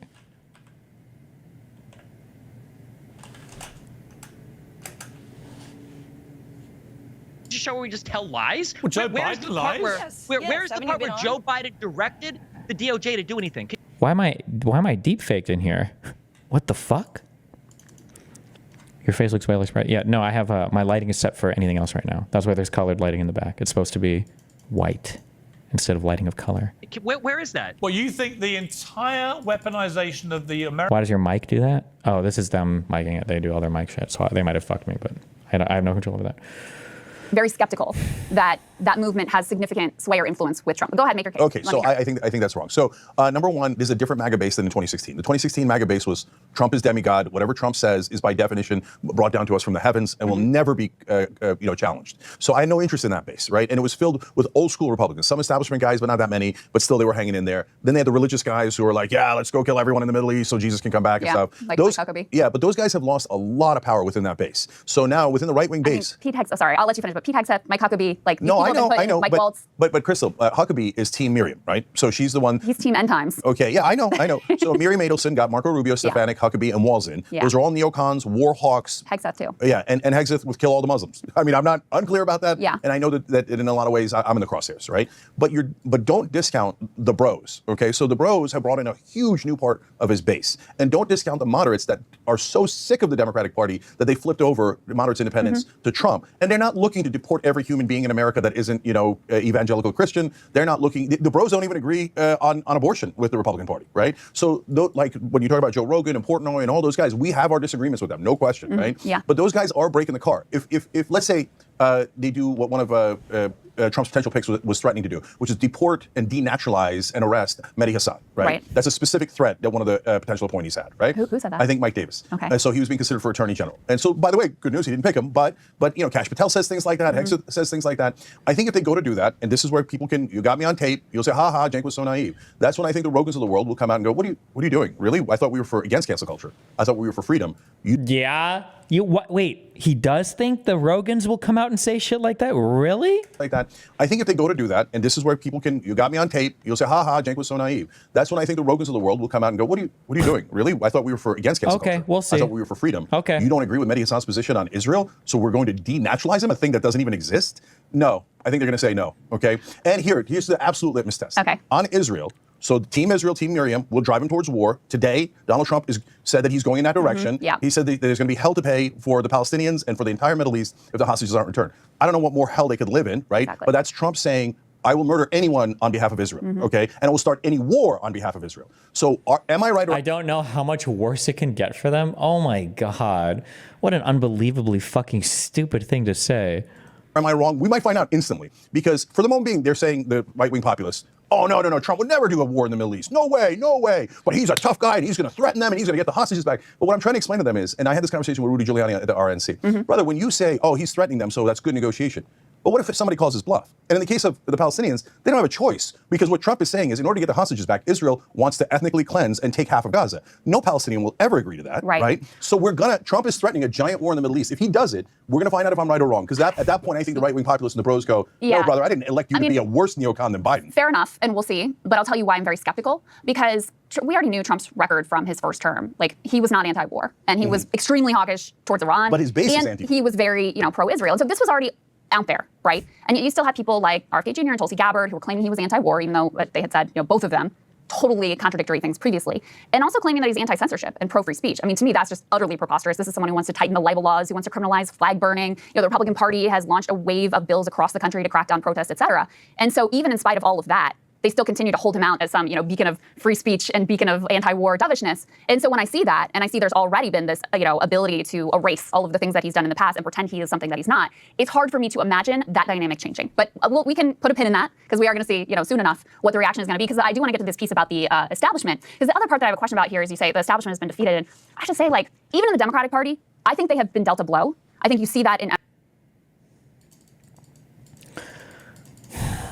I feel like every now and then I'm like, I just want to say words that mean nothing, because there's no point even fucking saying it. I like how the world tension was ratcheting up under Trump, but it hadn't actually exploded yet. So we had a looming pullout from Afghanistan that had been negotiated on the Taliban's timetable with historic low troops in Afghanistan.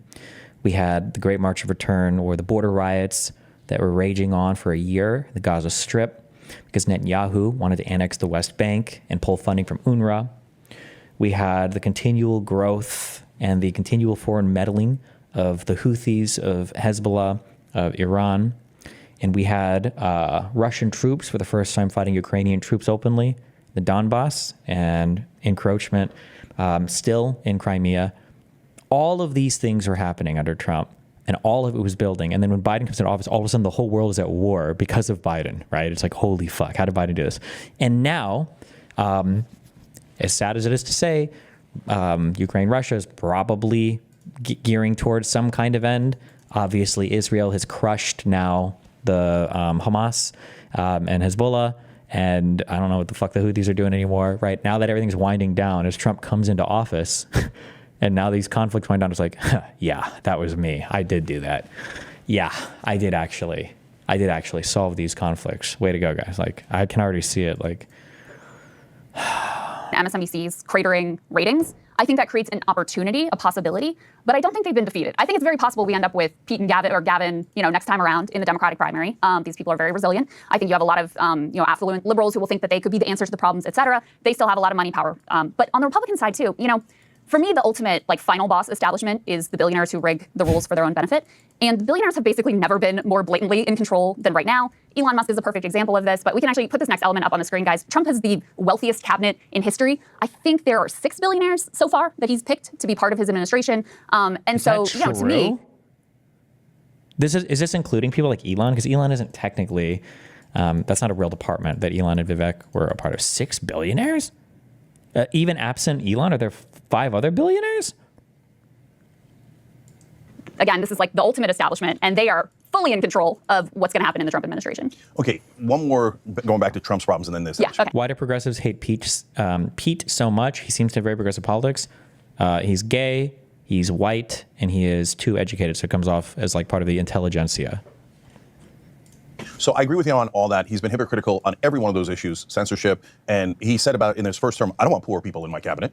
That's right. He said, I like rich people, yeah. right? Mm-hmm. So he's been trying to get into that elite club his whole life. So the idea that he's against the elites is kind of funny. He is, but only because he's jealous. He's against cultural elites, Hollywood, academia. No, he's not against the rich. True. That's not even true. He'd love to be in Hollywood. Oh, that's true. Right? Yeah. And he started a fake university, right? Yeah. So, was he perceived as against the establishment? Yes, right? Yeah. So that's is the establishment annihilated? No, of course not. Are they going to make a comeback? Of course. The empire is going to strike back in 2028. Yeah. But the empire struck back so many times. It struck back in 2016, 2020, 2024. And so maybe 2028, if to extend this needless analogy, is the return of the Jedi, right? And so I'm not under any illusion that the establishment is gone, right? But was Kamala Harris the more establishment candidate? Yes, of course she was, right? And so did she lose? Yes. And as I explained in another tweet in that thread, it's not just that Kamala Harris lost. Hillary Clinton lost, right? Joe Biden nearly lost. Mm-hmm. So it's not that. It's that mainstream media, which is the main weapon of the establishment is now greatly reduced in its influence. Before, we could not get past him in a Democratic primary. Bernie almost had it in 16, but certainly in 2020 when he won the first 3 states, and mainstream media defeated him with their lies and propaganda, right? Oh, he's going to execute people in Central Park, he's a Nazi, etc. So the mainstream media guys are the worst liars in the world. They lie way worse than even right-wing media. I don't know about that. Okay, we can have that. The mainstream media, and by that he means CNN. I also like how Fox News just isn't mainstream media, or is he including that? Because why is he saying or versus right-wing media? What are the worst liars in the world? They lie way worse than even right-wing media. I don't know about that. Okay, we can have that discussion. I think you cannot find 2 bigger liars in America than Joe Scarborough and Whoopi Goldberg. I mean, what about everybody on Fox News? Really? Wait, what were the hugely horrible lies that Scarborough told? I mean, I know it's like not the best like programming, but like, what? Okay, we can have that discussion. I think you cannot find 2 bigger liars in America than Joe Scarborough and Whoopi Goldberg. I mean, okay? Whoopi Goldberg from The View? Does she have another show? What? But here I mean, I hear you, but I also have been kind of black-pilled on a lot of independent media because that Tenet Media situation where, you know. Tenet Media and Fox Dominion. Bro, there is no equivalent on the left. There is no equivalent on the left. Tim Pool and whoever else were taking random sketchy money to put out whatever propaganda they were told to put out. I just, you know, I don't see. Ooh, she's a little off there. Who's they here? Ooh.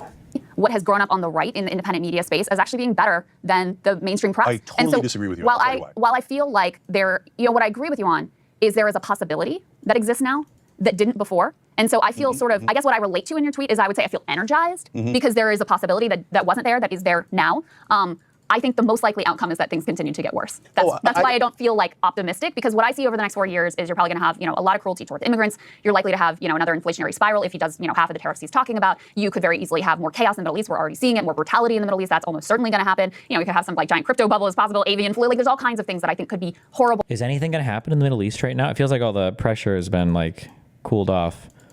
Like, I don't remember any of their names. Nasrallah is dead. Hezbollah got fucking cell phone and pagered out the ass.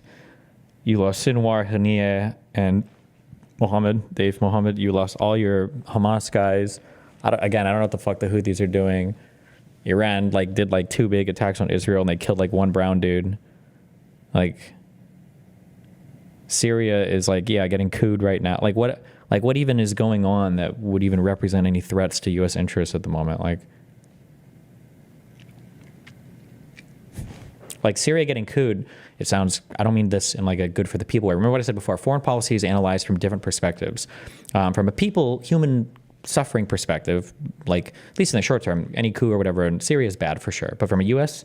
geopolitical interest perspective, and from a Turkish perspective, from a Saudi perspective, civil war and coup in Syria is super good. That's super positive.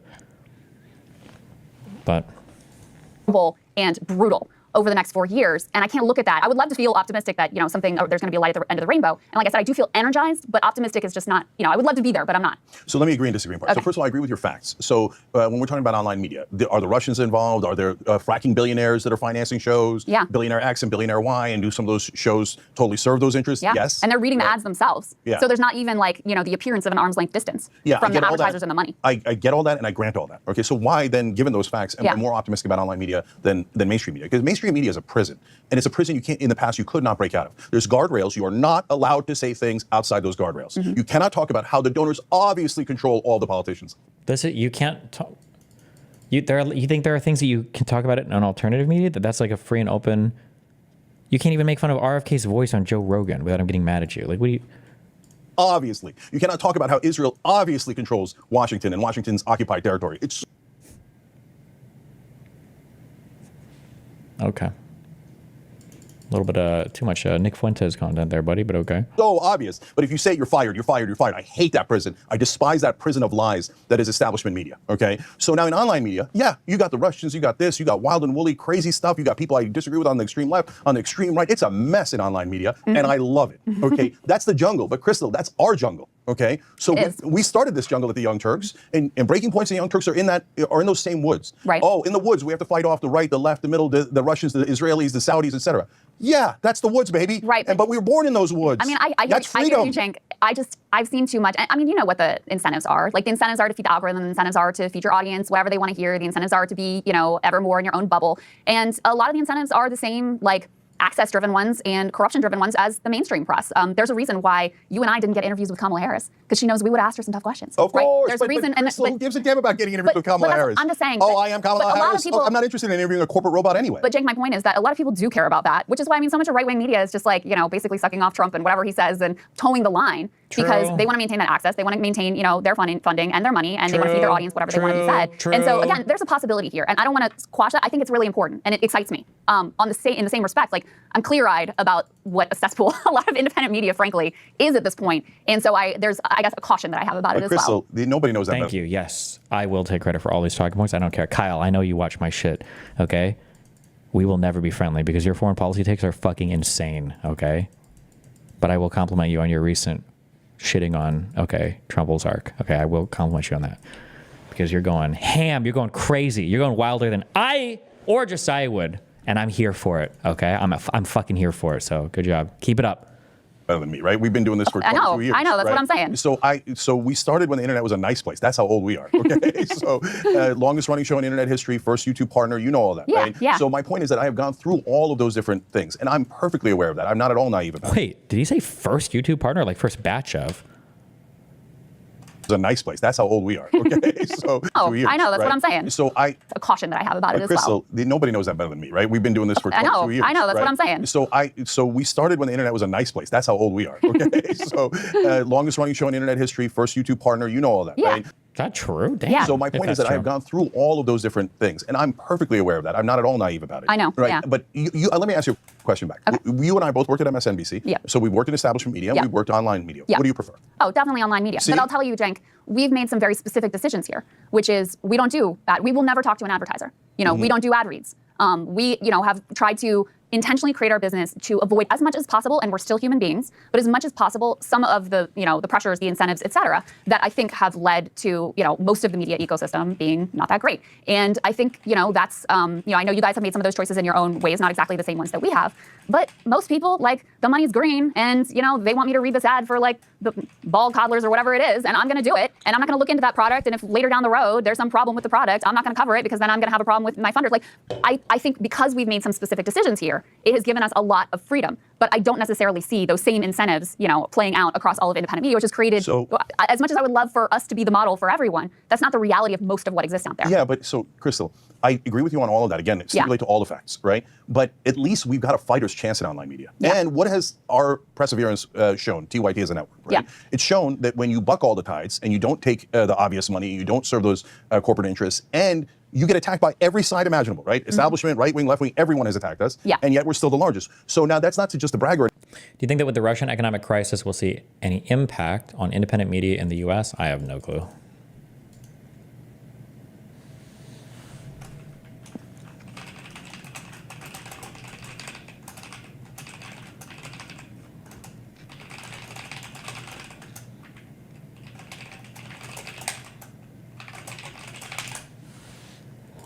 Or anything. There's a real point in there, which is, yes, but the audience values the truth. And so as difficult as it is day to day, somebody lied about you, you lost a part of your audience. So someone else lied about you, you lost a part of your audience. But you still keep going and going and going. And those guys, they all fall off. They all fall off. Daily Wire is way bigger than us, and they're propagandists. Yeah, but Daily Wire has gotten an enormous amount of money from corporate interests, Yeah, right? I know. So, but Crystal, that's in the short run. No, that's in the short run. I mean, that's but just, Crystal, I'm that's also just a like business new person. establishment media. They're not bucking the system, right? They're just a new version on a different platform of effectively Fox News. I know, but Crystal, I'm a business person, and I can see that those models are unworkable in the long run. Basically, what the right-wing billionaires are doing is they have a marketing budget. What is he talking about? Crowder's Louder with Crowder was funded by so much of the people paying money, like the Crowder fans or whatever. Tim Pool, I'm pretty sure, makes a good chunk of change off of subscriptions. Daily Wire makes a fuck ton of money off of subscribers. They have an amazing business model. Is he really about to make the argument that all these right-wing media things are just billionaire funded? That's delusional. And it dramatically and severely underestimates the authentic support that people on the right have from people that consume their media. Oh, the Mug Club, yeah. Version on a different platform of effectively Fox News. I know, but Crystal, I'm a business person, and I can see that those models. Wait, did you see the Brett Cooper drama? They're dropping her, and the rumors are more likely to follow. Wait, what happened? Are unworkable in the long run. Basically, what the right-wing billionaires are doing is they have a marketing budget, right? And their marketing budget goes to things like other right-wing media, right? Online right-wing media. And I get it, and that's a big reservoir of money that the left doesn't have at all, right? Like, I don't think that... is this true at all? In the alternative media sphere, who are your huge billionaire funders that are shooting money into right-wing media? I feel like a lot of it is just user-funded and just AdSense. Will he name a name? I want to hear a name here. Give me just one. And Russia funded, I guess. And so it's so ironic when they're like, Soros controls everything. Have you guys checked into how right-wing media gets financed? Okay, let alone the fact that Soros hasn't helped us. Who gets financed? Wait, is there a video where he talks about this for, like... Time, right? As far as I don't know about you guys, but not us. Definitely. Right? And so I get all that, but they don't have margins. It's not a real business, okay? It's not a real business if you have to rely on, as Dennis Prager does, $23 million a year from right-wing billionaires, right? That's just a short-term marketing operation. Dennis Prager doesn't need $23 million a year for... what else does he do? They just have Prager University, right? What do you think the budget is on, like, one of these videos? Oh, shit, does he have a whole ass... Jiu-Jitsu is the most efficient self-defense art. After the first UFC, he has like podcasts now. I beat everybody. I actually called my father. I was like, Dad, how do I deal with fame? He's like, don't never forget where you came from. Be humble. My father used to say, give me the right leverage and I'll lift the world. I don't believe in good student or bad student. There's good teachers and bad teachers. Wouldn't that be amazing? Do we really need the dramatic zoom in on every single shot?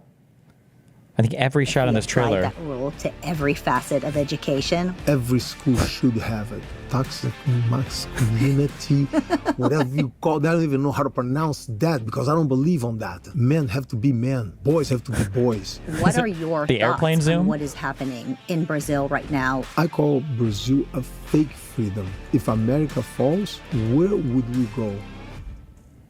There is so much for me to learn about jiu-jitsu. I am so glad you're here because the first time I heard about this is actually this amazing martial arts.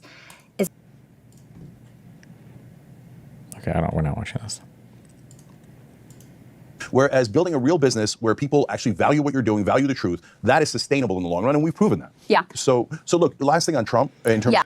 I've heard you say that a budget surplus is an irrelevant indicator of an administration's economic performance. Do you have any source for that? The Labour government of Australia has delivered a back-to-back surplus after over a decade of deficit from the opposition. It seems to be reported as a majorly positive thing and makes sense that it's positive. Any insight on why you're thinking not be good? When have I said? I don't know when I've said that or what that was in response to. A budget surplus, I wouldn't say a budget surplus is an irrelevant indicator of an administration's economic performance. Your budget is oftentimes going to be tied to the performance of your economy, right? Higher GDP means more things that are happening in your economy that could be taxed, meaning probably more government revenue, right? You can also spend more too. I would imagine that in times of higher GDP, you have higher budgets though, or higher revenues at least, I would imagine. Yeah. So why and then I want to talk some about Elon if you don't. No, I don't mind at all. But like on why I'm not despondent as I was in 2016. Okay, so there's the right-wing base, but there's one other thing with Trump. He loves being popular. So you got to get one. Sorry, somebody really wants us to know this. The word lens originally referred to a lentil, later evolving to mean a lens optics due to their similar shape. The term for lentil shifted to lenticula, which is derived from lens combined with a diminutive suffix meaning little lens. There you go. Decent person in the room to show him how to be popular. Because I don't think he knows how. He's just grasping at straws. He's blind, right? He keeps doing A/B testing. He's like, okay, what's more popular, being pro-immigrant or anti-immigrant? He did that like back in 2015. He went on a radio tour, and he's like, pro-immigrant? No, that's not. Okay, anti-immigrant. Oh yeah, okay, people like that. Why is your mic always so quiet on peers? They just turn me down. I mean, it's my normal setup that I use on anything else. They're fucking me. right? Yeah. So, but paid family leave is popular. Healthcare is popular. Higher wages is popular. And the right-wing populists like all that. Anti-war, anti-corruption. Those are all popular, and the right-wing populists agree with the left-wing populists. So there is an area of possible agreement there that could get something done that the establishment would never do. The establishment would never be anti-war. Like, this is like the red-brown alliance. Stuff like this should make you very nervous. I don't even like to be mean to Cenk, because I think Cenk is sincere, but this is like the, God, we need to do more history. Fuck, I just need to, I need to destroy my stream this month. We just need to read shit. I'm going to go to sleep early tonight, and we're going to have a strict schedule. I need to do 2 hours of memes and news, and then it's 6 hours of reading. God, we just need to fill our brain. I've learned so much. We can learn more. We got to fill our brain. You always say that? Yeah, because there's always so much stuff going on. This sounds like German Communist Party, KPD, and the NPD? NSD? SPD? No. SPD? No, the SPD were the liberals. What was the NPD? NSDAP? What were the Nazi party? Those, whatever the fuck. The NASDAQs, okay? Fuck them. Yeah, but this like, yeah, we got a lot of good ideas with these guys, but the liberal establishment aren't letting us get our fucking way. We gotta take them down. Populists like all that. Anti-war, anti-corruption. Those are all popular, and the right-wing populists agree with the left-wing populists. So there is an area of possible agreement there that could get something done that the establishment would never do. The establishment would never be anti-war. They would never be anti-corruption. They would be never anything positive. So like, we broken out of that prison, and that prison was the worst place in the world, and it was filled with nothing but gaslighting about the American people suck, and the donors are the greatest, the politicians are honest. I just don't know who is going to be that voice, number one, because his administration has largely been filled with, almost, with a few exclusions, I think the labor secretary is a notable one, but with almost all like sort of right-wing ideologues. And number two, I guess part of what I'm grappling with as well is if you go down the list of issues, I'm all for a horseshoe, and I think there are some areas there, to work with Josh Hawley or work with, used to be Marco Rubio, actually was kind of interesting on some of the economics. How do you check your brain capacity? How do you know if it's full? I just think back to different things that I remember when I was 4 years old, 5 years old, and if I ever start forgetting those things, then I'll know that my brain is at capacity. And I'll start relearning everything from earlier ages, except for the stuff I don't need, and then I'll start over again. Stuff like Matt Gaetz also was interesting on some economics. Yep. All for horseshoe, working with elected representatives, et cetera. But if you go down the list, I think you and I are mostly ideologically in the same place. I'm sure we have some differences, but I think we're by and large ideologically in the same place. Yep. If I go down a list, I am on almost every issue closer to the Kamala Harris Democrat than I am to the Donald Trump Republican, whether it's healthcare or wages or labor or any of these things. But Crystal, excuse me, Crystal, you're forgetting about the, I need my goddamn sounds for my soundboards.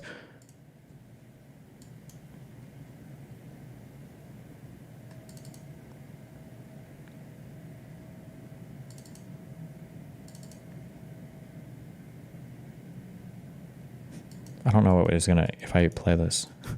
I don't know what, these are just labeled, fuck me. I'll figure it out later. You're forgetting about the donor class.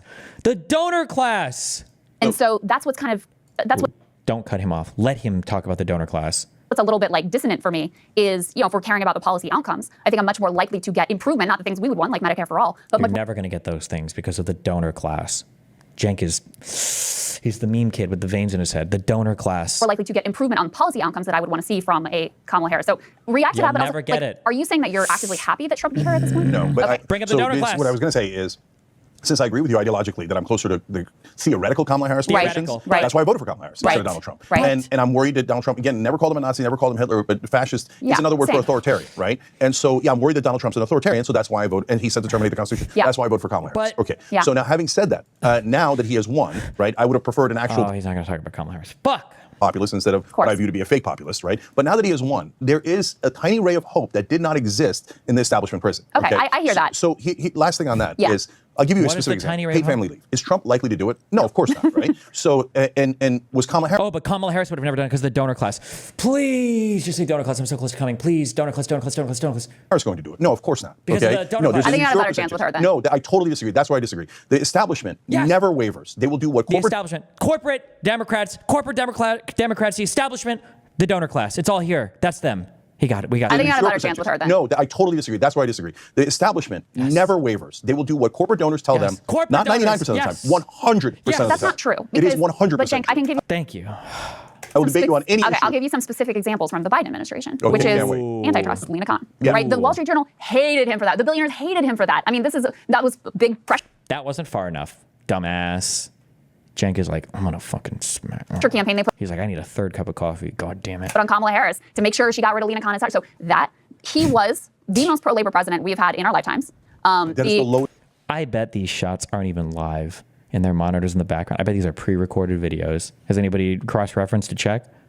Bar there is. Of course, but these are two areas where the donors did not want this, right? And his National Labor Relations Board, the general counsel, Jennifer Abruzzo, genuinely sort of revolutionary in her approach. And they ended captive audience meetings, for one example. A lot of the decisions she made helped to enable this grassroots labor organizing surge. And so, that was a break from neoliberalism. Now he has destroyed any possible positive legacy with genocide in Gaza and all kinds of other things besides, and being so arrogant, not getting out of the way, et cetera. But he did break with what the billionaires wanted and what the donors wanted in a few key areas. And I think we are very, that is not going to happen with Trump. Trump has already handed so much government power, and this will help us transition to Elon Musk with this Doge thing. I mean, Elon is not only the richest man on the planet, but he also has massive, multi-billions of dollars in government contracts. He's one of the Pentagon's largest contractors. And whether it's Elon Musk or Jeff Bezos or Bill Gates or whoever, I, as a matter of principle, object to. How does Bill Gates get into either of those? Wait, what is the control that Bill Gates is exerting over the government or the current economy that's even even in the same ballpark as Bezos or fucking Elon Musk? I feel like we just named off three radically different billionaire type people, but okay. To rule by billionaires, rule by unelected billionaires. And this is like the most clear manifestation of that I've ever seen. So for Biden and Obama, what they do is a release valve, right? Mm-hmm. So they'll give you 5 to 10% change. Sure. And I would argue that Biden at his height actually did 15% of his agenda. Wow. So for Democrats, that's like record breaking. We're only lying 85% of the. But they only do that so that the donor class can stay in control, so that the corporate billionaires can pull the wool over your eyes and placate you and placate the masses. Time. No, I agree with that. Okay, so they say, well, look, we gave you a little release valve so you don't do a revolution. We gave you Lena Khan. We gave you a decent National Labor Relations Board. Now, of course, we didn't give you the PRO Act. Don't be ridiculous. We're not going to actually promise. But how many Democrats supported the PRO Act and how many Republicans? No, but that's my point. Oh, my God. Seriously?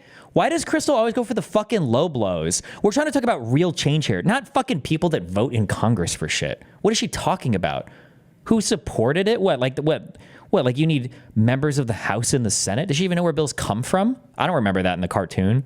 Get her back on track, Cenk. They only support or not support stuff because of the donor class and the corporate donors and the corporate Dems and the billionaires. The PRO Act, don't be ridiculous. We're not going to actually promise. But how many Democrats supported the PRO Act and how many Republicans? No, but that's my point. That's my point.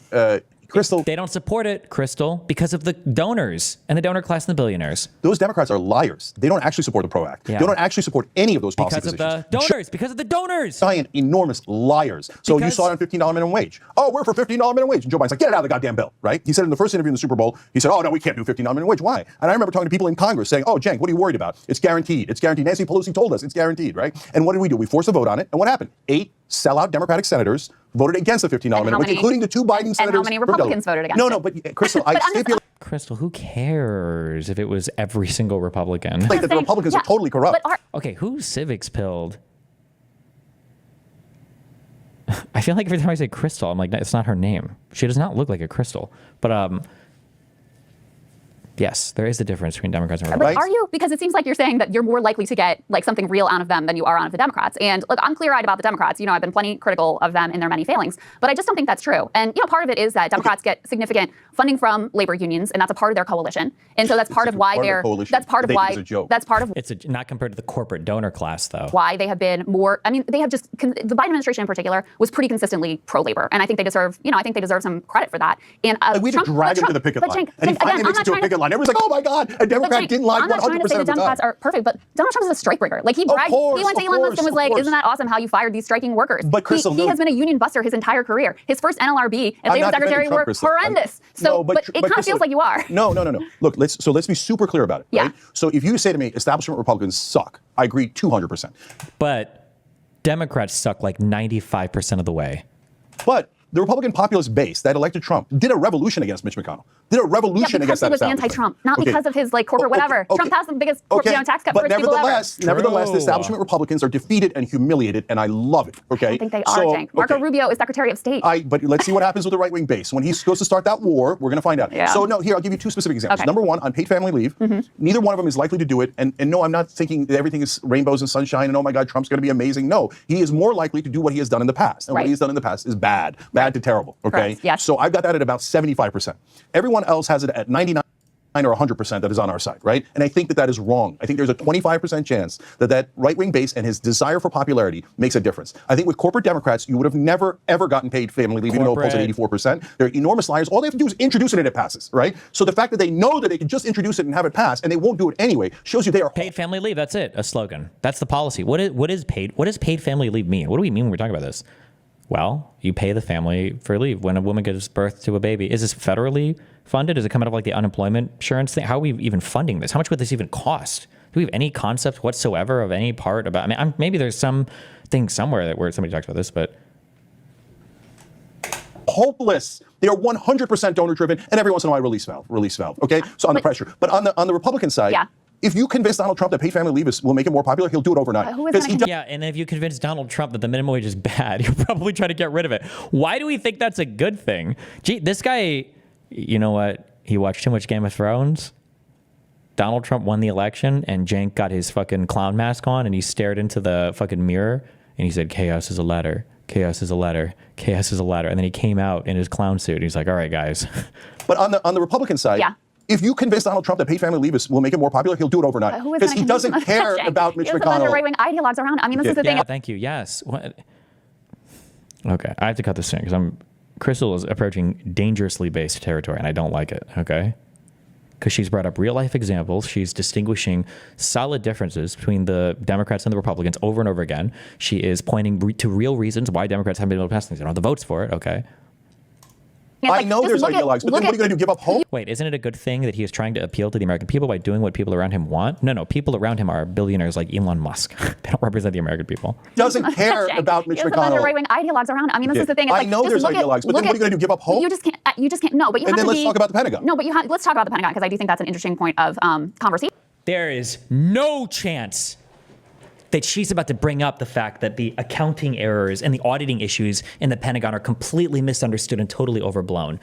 Not Crystal. She would never, ever, ever do that. No shot is that about to happen. That will never. If that happens, if she goes into the fact that the auditing issues around the Pentagon and the way they're spoken about in the media is completely and totally overblown, she has a 1 month. For the rest of 2024, I will not say a single negative thing. And I will steel man every single argument that she gives for the rest of the year if she does this. There's no shot that's about to happen, though. No shot. If I look at how many Democrats support the PRO Act and how many Republicans, if I look at how many Democrats support paid family leave and how many Republicans, I'm not saying the Democrats are great, but I am saying that release valve is vastly superior to, with Trump, you're going to get some level of extremely cruel border policy, which is going to cause unbelievable pain to a number of people. You are going to probably get West Bank annexation and more brutality in the Middle East. True. And so I just can't sort of, I'll have a hope and a prayer that maybe something positive will come out somewhere. Like, I'm just clear-eyed about, I think there's going to be a lot of pain and cruelty and unnecessary suffering caused by this administration. So that's why it's hard for me to relate to like a sense of optimism about the possibility. Even as, again, I'm all for a good horseshoe. If there's an issue, Bernie Sanders has done this also working with, I think, Josh Hawley on stimulus checks. Like, do it, great, get what you can. But also, like I said before, I think what's likely to happen, the most likely outcome is just things are going to get overall worse. And that's where I am. Look, I don't know how many times I can repeat it before people believe me. I know Donald Trump has done terrible things in the past. That's why I fought tooth and nail against him in all of the elections. Right? Yeah. I know what is more likely. I know how awful the Republicans have been in the past. Right. Okay, the only point of disagreement is I think some of those right-wing voters are not as horrific as you think they are. Oh, I don't think the voters are horrific. I don't think that at all. I think that there is no track record of them, constraining Donald Trump, holding. Destiny is outraged at paid family leave, screaming, "How are you going to pay for it? How is he on the left? What do you come in here as like a professional retard, or is this just like a part-time job for you?" I'm not against paid family leave. I'm just saying that you can't just simply, boom. My guess is you can't just boom, like do paid family leave. It's probably a pretty comprehensive change in the American system. Same thing with like public option for healthcare. I think would be phenomenal. Like massive expansions of Medicare, I think would be really good. But this is a huge expansion. I doubt it's a simple like, oh, boop, everybody would just go, boop, and then we have it. Like that's probably a big thing that you would have to campaign on, get a bunch of congressmen together on, write like pretty sophisticated legislation on, and then whip votes on. It would be a big thing. It wouldn't just be a simple like, oh, here's a boop, now we have this. Him to account, he has become the central figure in the Republican Party. And, however he wants to spin things, whatever case he wants to make, what I have seen is people consistently, even in this era, even with new parts of the coalition, et cetera, I have seen them fall in line. And that's where the RFK Jr. and the Tulsi example comes in. I get it. So if I said to you, who is more likely to cut the Pentagon? Joe Biden, Kamala Harris, or Donald Trump? None. Okay. I mean, Donald Trump increased the defense budget every year that he was in office. Of course, and he bragged about it. Yes. Okay. So I agree that none of them are likely to cut it. But with Trump, because of his right-wing base and his desire for popularity, I have it at possible. With Biden and Harris, it had a 0% chance because they work for the goddamn donors. They would the donor class, not the donor class, the donors. never cut the military. But so does Trump. Yeah. Cenk, So look, he went to oil executives and was like, give me $1 billion and I'll do whatever you want me to do. Crystal, He you don't have to convince me of that. totally flipped on crypto. You know, Crypto's going to be a disaster. You don't have to convince me of that. But here's, let me see if I can break through one last time. Okay. So if Biden said, if Kamala Harris had won and she developed a conscience, which is nearly impossible, and said, you know what, this Pentagon is bloated. Look at all this fraud and abuse. They can't find $400 billion. That's it. I'm cutting $200 billion from the Pentagon. Even if she had done that, which had a 0% chance, the Democrats would have stopped her. Not just the Republicans, but the Democrats would have found just everything you've heard about the auditing failures and them not being able to find all of it is a lie. If you ever, at some point, we'll read an article on this, but it has to do with the way that the Pentagon accounts for and audits the basically the money and the depreciated machinery. There's just it's a whole clusterfuck of shit. And I think it was in 2010. For the first time, or 2012, they were like, hey, we're going to change the way that the Pentagon does the accounting or the auditing. And they're not even on track to be able to do that correctly until like 2030 or something. Every single time you hear somebody bring up these talking points about the Pentagon, they're always misleading. They're always wrong. There's no way that Crystal brings this up, though. Like when they say they failed an audit, they don't mean they've lost the money. They just mean that the way that they account for the money and everything isn't like up to I think it's the OIG for the DOD or for the Pentagon, like is not where they want it to be basically. And it's 2028, I think is the goal date. The Pentagon is bloated. Look at all this fraud and abuse. They can't find $400 billion. That's it. I'm cutting $200 billion from the Pentagon. Even if she had done that, which had Destiny wouldn't require much change. FMLA exists, and you can claim unemployment or use supplemental insurance to cover pay. It just has to allocate funds towards existing acts. Is FMLA federally funded? It might be. I've never heard that before. When I was at McDonald's, I didn't get FMLA. I did get it at the casino, though. I thought FMLA was just like part of your private business stuff. I could be totally wrong. I don't know. There's 0% chance. The Democrats would have stopped her. Not just the Republicans, but the Democrats would have found a way to stop her and not allow her to cut the Pentagon. So there was no hope at all, a black hole of hope, okay? With Trump, if the Republicans go to... Sorry, not that I'm trying to understand. If they failed an audit, isn't that worrisome? Kind of, but not really. Basically, they're trying to change the way that they account for the money that is in the Pentagon and the money that's in like machinery that's used and how money is depreciated. And it's like accounting stuff. It's not that like $400 billion is going in and it's gone. It'll be like they have like, $100 million worth of machinery, but they don't have a way to account for it on the books right now in a way that they want to. So they'll say that this part of the audit failed, like a check failed. It's not like they audit your taxes and you've like committed tax fraud or they can't find the money. It's just the way that they want the money accounted for right now is not passing. That's what the issue is right now. Her to cut the Pentagon. So there was no hope at all, a black hole of hope, okay? With Trump, if the Republicans go to... I have no illusions that I can win a debate with Destiny, but he is wrong to be pro-donors and get mad at paid leave. What are you just as a quick heads up, big and donors are two of the most retarded words you'll ever hear from somebody. Like if they say that, you can probably ignore everything they have to say about politics. Anytime somebody's like, the donors, the donor class, the donors class, the donors. Like it doesn't, what the fuck does it even mean? And then when they're like big pharma, big dicks, yeah. To stop him if he goes to cut the Pentagon. They won't be able to. If Mitch McConnell goes and Rick Scott goes, you won't cut the Pentagon. Trump like, what did you say, bitch? Okay. I mean, Mitch. Okay, right? And Mitch McConnell like, oh, I'm so sorry. We're cutting the Pentagon. Everybody, we're cutting the Pentagon. Because Trump has them bullied. That is another advantage of Trump, that he could bully the establishment, the grotesque establishment. So his sort of authoritarian tendencies, jiu-jitsu end up being a benefit. Is your position. We will see. I do want to just quickly, because we've already gone on a long time. I don't She's not going to do it. Want to keep you too long, but I do want to talk a little bit about the Elon thing, and we could put up the Bernie Sanders tweet. You would like reach out to Elon like, hey, I'll help you cut the Pentagon budget if you're serious about this. Bernie Sanders says something similar. Elon Musk is right. The Pentagon just failed its 7th audit. That must change. Blah blah blah. Obviously, I would like to see the Pentagon's budget cut. I will tell you, like I said, I am all for working with the elected representatives, as Bernie has done in the past with Josh Hawley and others on areas of agreement. Oh, so like when it says that the Pentagon failed their 7th audit in a row, I think that they just started auditing the Pentagon in the way that they wanted to be audited. Like they've only done 7 audits. That they're failing everyone, but they're getting better and better. And the goal, I think, is by 2028 is when it's supposed to be brought in line with where they want the accounting procedures to be. That's it. It's not that they're losing this money or that they like this. What Bernie said here is just a lie. It's just not true. It's lost track of billions. That's fake news. That's a lie. That's not true at all. Totally fine with. Maybe my core litmus test, and you and I were talking about this before, like if I was to design the Democratic Party from scratch, the litmus test would all be around economics, and there would be a larger tent around cultural issues, even as I personally have mostly lefty issues on positions on cultural issues. But pretty core litmus test for me is we shouldn't. When was that new procedure put in place? I don't know. I think it was 2012.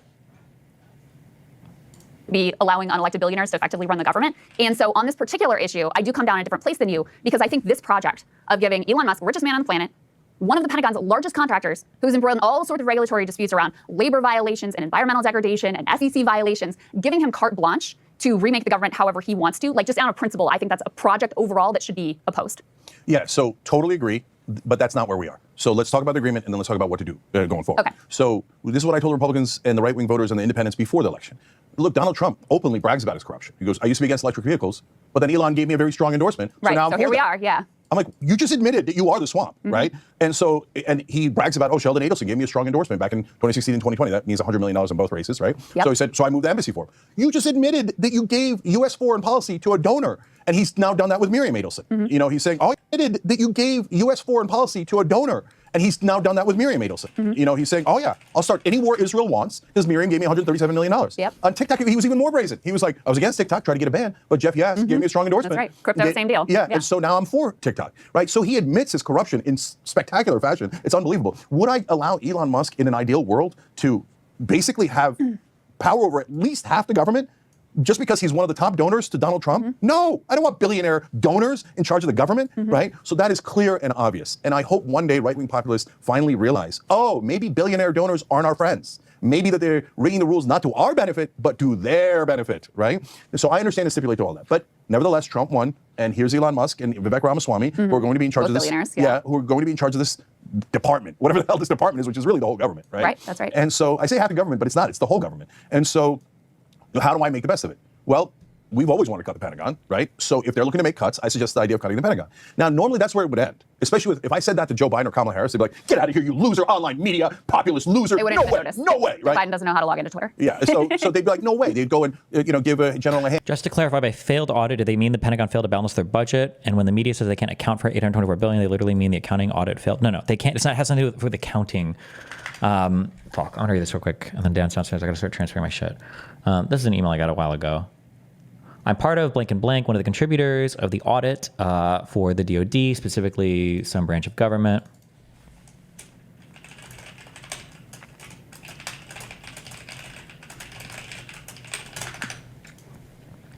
I attached an image of my blah, blah, blah, blah, blah, blah, blah, blah, blah. But 600 million of the billion they are referencing was actually directly under my preview. Haha. It's literally just the lack of process and controls. When you fail an audit in this context, it isn't like an IRS audit. It's that all of the procedures have been tested and everything functions / is traceable. At the current time, this balance is majority of PP and E, which stands for property, plant, and equipment, which are assets that aren't tracked appropriately because they were already fully depreciated. The thing is, many military operations ask to keep the equipment in case a component of it can be sold, or even the entire model to other countries who want its parts. Unfortunately, the control / procedures that are required to be defined won't even be ready or addressed until 2028 to 2032, depending. The entire section is just referenced to as remainder because it's the remaining accounting components not yet addressed. We have it on spreadsheets, we see the information, but there are no controls to verify that they belong there or that they got there appropriately, if that makes sense. I'm bringing attention to this because it's another non-factor outside the scope of people in accounting who just see failed audit and assume it's because they aren't transparent. I would also like to point out that the colossal task of getting the entire DoD agency audit ready was started only in 2010 per Congress, and it was accelerated to be ready by 2012, and then it was formally started in 2018. In 2023, you heard that they couldn't account for half their assets. Well, that was because all of their systems were not in unison. Now that we have made crosswalks to assist in that and greatly increase the capacity, next year we're going to make big strides since Marine Corps was completed. I think that's, I don't know. Also, blah, blah, blah. I don't know what I'm saying. Anyways, you get me back if you blah, blah, blah, blah. Okay. And then he sent me a thing on his desk.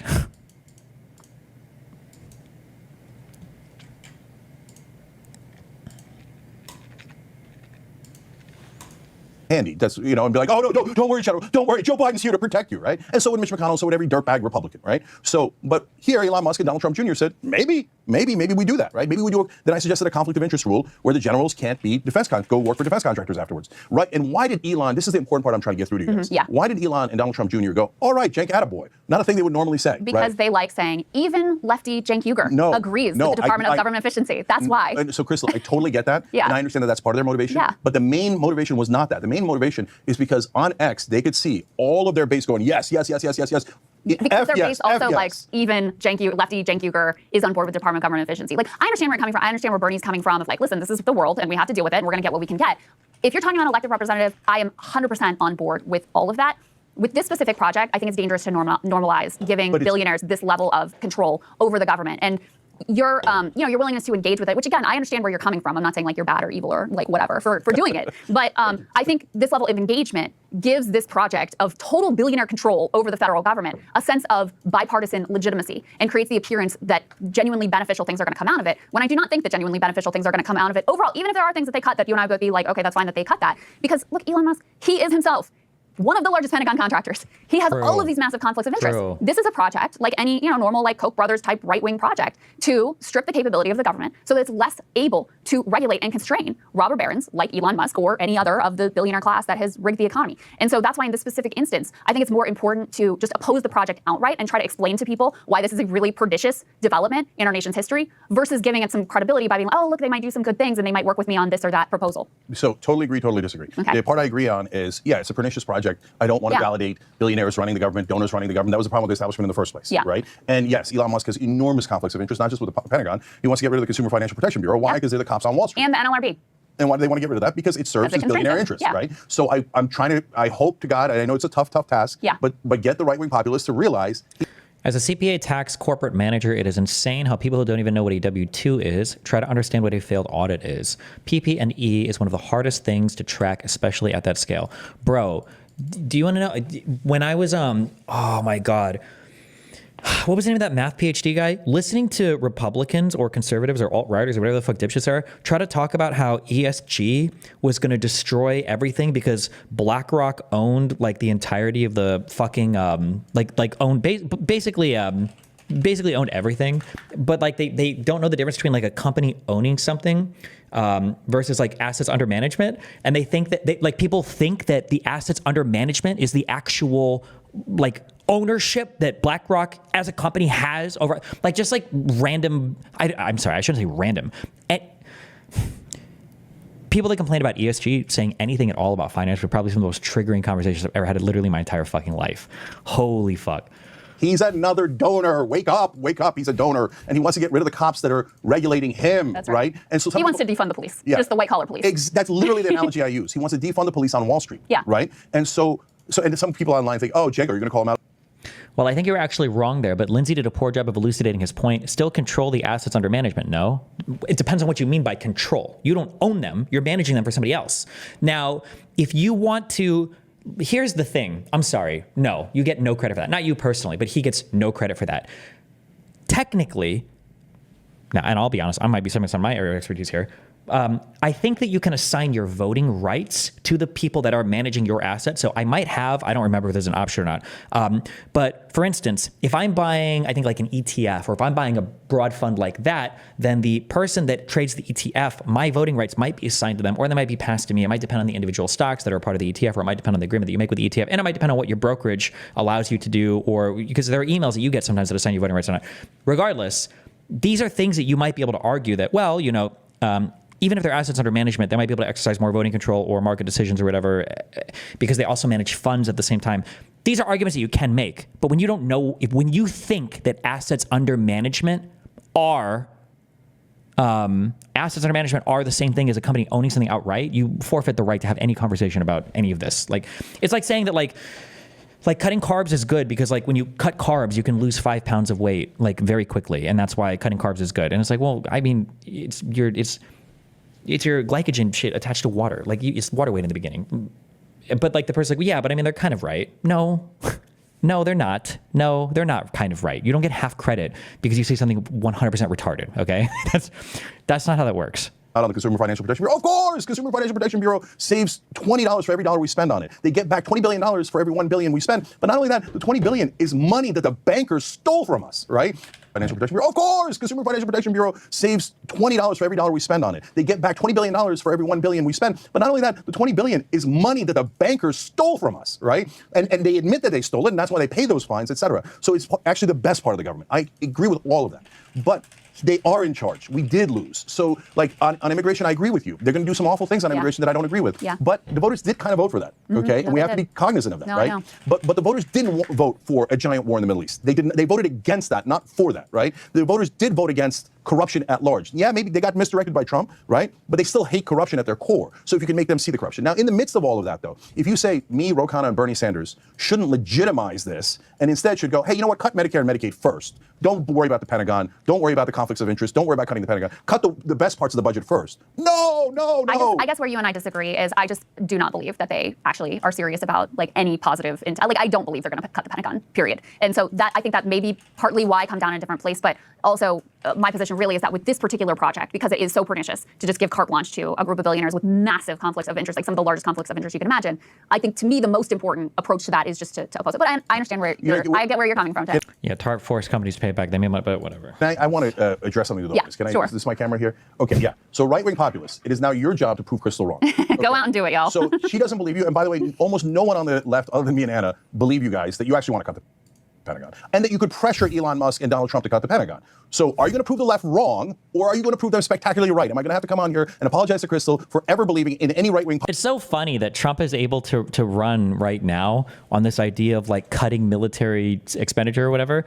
Do you not remember? This was like one of his biggest talking points in 2016. We need to rebuild.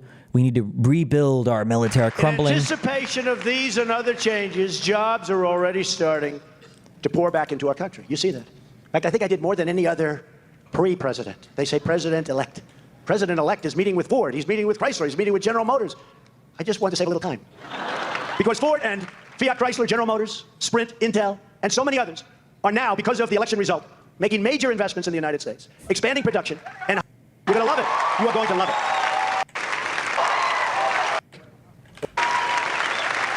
And we will be substantially upgrading all of our military, offensive, defensive, everything, bigger and better and stronger than ever before, and hopefully we'll never have to use it, but nobody's going to mess with us, folks. No. These are the people that are going to cut funding to the military? This guy is? Or did he just completely and totally 180 from when he was president last time? It will be one of the greatest military buildups in American history. One of the greatest military buildups in American history. No one will dare question, as they have been, because we're very depleted, very, very depleted. Sequester. Nobody will dare question our military might again. We believe in peace through strength, and that's what we will have. As part of my pledge to restore safety for the American people, I have also directed the defense community to develop a plan to totally obliterate ISIS. Working with our allies, we will eradicate this evil from the face of the earth. Hey there, thanks for checking out. What part of this sounded like small military? Was it, now he's talking about an Iron Dome all across the United States? That, like... And I will build an Iron Dome over our country, a state-of-the-art missile defense shield made in the USA. We do it for other countries. We help other countries. We don't do it for ourselves. We need it too. You know, Reagan proposed that many years ago, Star Wars. He proposed it many, many years ago, but at that time there was no technology. It was just like it looked good. But we have unbelievable technology. We shoot them down. I've seen so many things. I've seen shots that you wouldn't even believe. Missile launch. They go, missile launch. And you hear a bell go. I mean, I see this. I like it. It's so incredible. And these guys, these geniuses, they go. He's going to cut. Okay. Populist. And say, oh, I was a sucker. Those guys are liars. All they want to do was increase the Pentagon, have more wars, more corruption, and they never held Trump accountable. We waited 4 long years for them to hold him accountable, and all they did was kiss his ass and show that they don't really believe in freedom. They said all this stuff about freedom, but they never meant it. They said all this stuff about drain the swamp, but they never meant it. They said all this anti-war stuff, but they never meant it. We're going to come back on here in 1 year, 2 years, 4 years, and we're going to keep doing a check. So if right-wing populists are frauds, I'm going to say, Crystal, you were right. They were frauds all along, okay? Well, but I don't think so. I think they actually mean it. Let me just say, we already have some examples. So I'll give you one, and then we can wrap things. I'll give you the final word, and we can wrap things up here. But, you know, RFK Jr. put in at HH. Similar to Ukraine aid, people forget over the $200 billion total, but in reality, only a tiny proportion is actually hard cash. Yeah, you know what's funny? Do you guys know who... oh, I said stop now. The first, I'm pretty sure the first large sale... you know, for all the, it's horrible that we're encouraging Ukrainians to fight. It's horrible that we're letting Ukrainians, you know, go into the fucking meat grinder. I'm pretty sure the first large sale of weapons to Ukraine was under Donald Trump. What? Donald Trump, Ukraine weapons sales. Trump admin approves new sale of anti-tank weapons to Ukraine. The first approved sale, I think, or no, first for the sale of javelins to Ukraine in 2017. But I think they were doing like some of the largest weapons deals The sale of Yellen is not part of the nearly $400 million of military assistance that the White House had ordered the State Department and Pentagon to withhold a week before Trump's call with Ukrainian President Volodymyr Zelensky. Whoops. HHS or nominated to be put in at HHS, talking a big game about getting bad stuff out of the food system. I agree with you, agree with that, taking on big ag, et cetera. Trump just put in at the FDA, for the USDA and at the FDA, Brooke Rollins, who's a total corporate, big ag, she'll be ag secretary, big ag shill. Now, RFK had come with a list of here's who I want to help me in my project. And he's like, no, I'm going to go with the lady who's going to be friendly to big ag interests. Have you heard a word? Have you heard RFK Jr. come out? Have you heard any of his followers come out and be like, oh my God, they're going back on Maha already? No. And so that's why I am highly skeptical that you're going to see any level of expectant, consistent adherence to principle and holding of account of Donald Trump, because I just have never seen that before. Remember, before he ran in 2016, he said he was going to give everybody health care, and then he didn't, and everyone was just like, yeah, that's fine. So I see no indication that it will be at all different this time around. And I see a lot of indications that it will actually be worse, because he will be more unchained and given more freedom to pursue his absolute worst and most authoritarian instincts, thanks to the Supreme Court's decision and, the effort that was engaged in the offseason to get the most ideological sycophants put into positions of power and to bring everybody to heel this time around. Yeah, I see the same indications you do of the bad impulses. Yeah. But I see an indication of good impulses from the right. Where? Because of some things he said publicly on Twitter? Wing voters that you do not see. So, for example, on Team Israel, Rubio, Stefanik, People are nefarious. I just think they're busy. They're busy and they've decided to trust this guy and they're just going to trust this guy. Okay, that's what I'm saying. I think you're wrong. What I have seen is they don't like Team Israel because Team Israel is Team War, Team Neocon, etc. That's just not what the polling says. Where do you see them not supporting Israel? You think that Republicans are on Team Palestine here? What? And yes, so most Republicans are Team Israel. Okay, all right, let's find out. We're going to find out. If you look at the polling, Democrats overwhelmingly were in favor of a ceasefire and in favor of an arms embargo. Republicans are, I think, in favor of a ceasefire, but they are not in favor of an arms embargo. They are much more favorable as a group. There are some exceptions, but as a group towards Israel. And so, anyway, I don't want to belabor that point in particular because I know you're making a broader point about a variety of issues. And on Bessent, the Treasury Secretary, I've seen pushback on that. I've seen pushback on some nominees that I've never seen among Republicans before. So, and maybe that pushback is a mirage. And I'm not expecting it right out of the gate. Don't get me wrong. I'm not expecting right-wing populists to rise up and go, Kash Patel is a lunatic and we're not in favor of him. No, they love him. Yeah, they love him. Yeah, I get that. So those are the bad impulses. I see it. I'm not.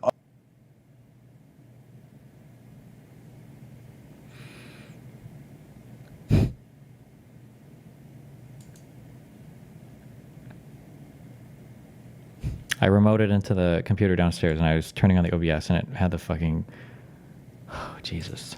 Unaware of it, but I'm also seeing actual anti-corruption, anti-war impulses. And I would rather feed those good impulses than to say, we hate you all. I never want to talk to you guys. I don't trust you. And I think you're only going to do evil in the world. I don't think that's productive. I also don't think it's true. I just want to say, just to make it really clear, when I'm being critical of the elites, the Trumps, the Elon Musk, the Vivek Ramaswamis. This is not meant to slime, everybody who voted for him. And that's something I've really tried to be consistent about throughout the Trump era, and something Sauber and I have really tried to engage with. I'm just, I think what we've seen in the past is likely to be what we see in the future. So let's see if the right-wing bros, the right-wing populists, the Rogans of the world, if they have any integrity at all, we're going to find out, right? And are they going to hold Trump accountable, or are you right and the rest of the left right that they're not going to hold him accountable at all, and they're going to let him be a runaway freight train? Rogan is supposedly going to go do some shows in Mar-a-Lago, so we'll see if he has any challenging questions about the principles there. So we may find out pretty quickly, I think. Okay, so last thing I'll say on the Democrats is, so you're right, the establishment's going to strike back, right? So if there's one takeaway from this, it's not from this whole conversation, it's not about Trump, it's not about the right-wing populists, it's that for Democrats, do not let your guard down. They're going to bring back Gavin Newsom and Pete Buttigieg and all the corporate robots. Absolutely. Okay? We need, the only thing that could defeat right-wing populism is left-wing populism, okay? Or we join forces on some issues. Great, wonderful, right? But if you go back to establishment route, that is a dead end. It has no, forget whether you're a progressive or you're a more conservative Democrat or more corporate Democrat, put that aside. They have no chance of winning. It's over. It's over. They're going to run into that brick wall 100 times. And Scarborough and the View are going to lie to you every time. Oh, you got to pick the corporate guy. The corporate guy is the one who's the only one who's going to win, right? Do not let them lie to you in that 2028 primary. It is imperative that we pick a populist left-winger in 2028. Otherwise, we have no chance of retaking the White House. Yeah, well, and not even just no chance of retaking the White House, but no chance of really delivering for people. And 100%. Ultimately, I don't give a shit whether the Democratic Party wins or loses. That's, I think what you and I, where we find common ground is I actually want to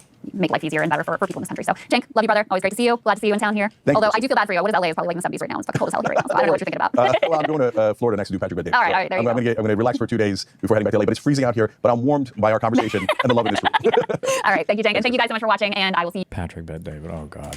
Okay, I'm going downstairs. Well, no, the issue of the origin of the universe is extremely critical. You told me that Genesis predicted, or knew about, or somehow knew about, the scientific hypothesis of the origin of the universe. Then when I pointed out another scientific observation that doesn't accord with Genesis, you tell me that Genesis isn't a scientific text to begin with. Well, if you read Genesis, it is making a astounding claim, which pertains to God. Obviously, God created the heavens and the earth. Is it making a scientific claim or not? Is it telling us how the universe scientifically formed or not?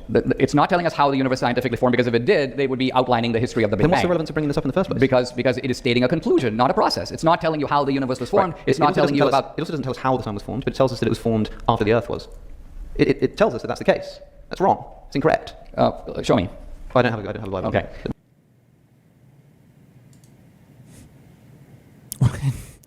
Okay. Okay. Is anything else gonna be on YouTube or Just Kick? It's on Just Kick for now because got a lot of dudes pushing some buttons. Okay. I'm not sure if we'll keep it exclusively Kick or not, but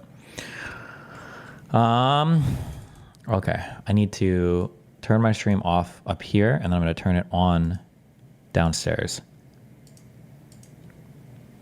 Okay. Dan, are you ready?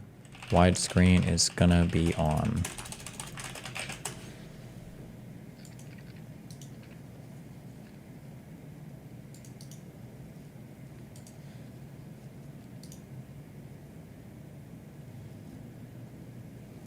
There's no way to wake up all my monitors while I'm remoted in, is there? I need to wake up the other monitors so I can do...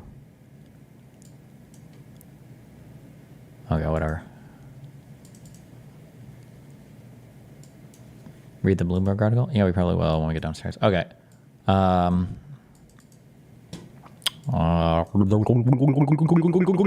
be downstairs in a minute. Okay, I'm going to be on kick.com/destiny. Be careful. And then I'm going to try to set this up. Give me a minute to get downstairs. Be careful.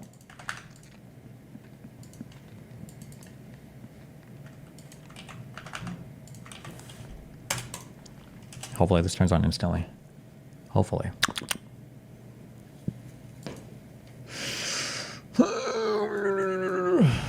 Wait.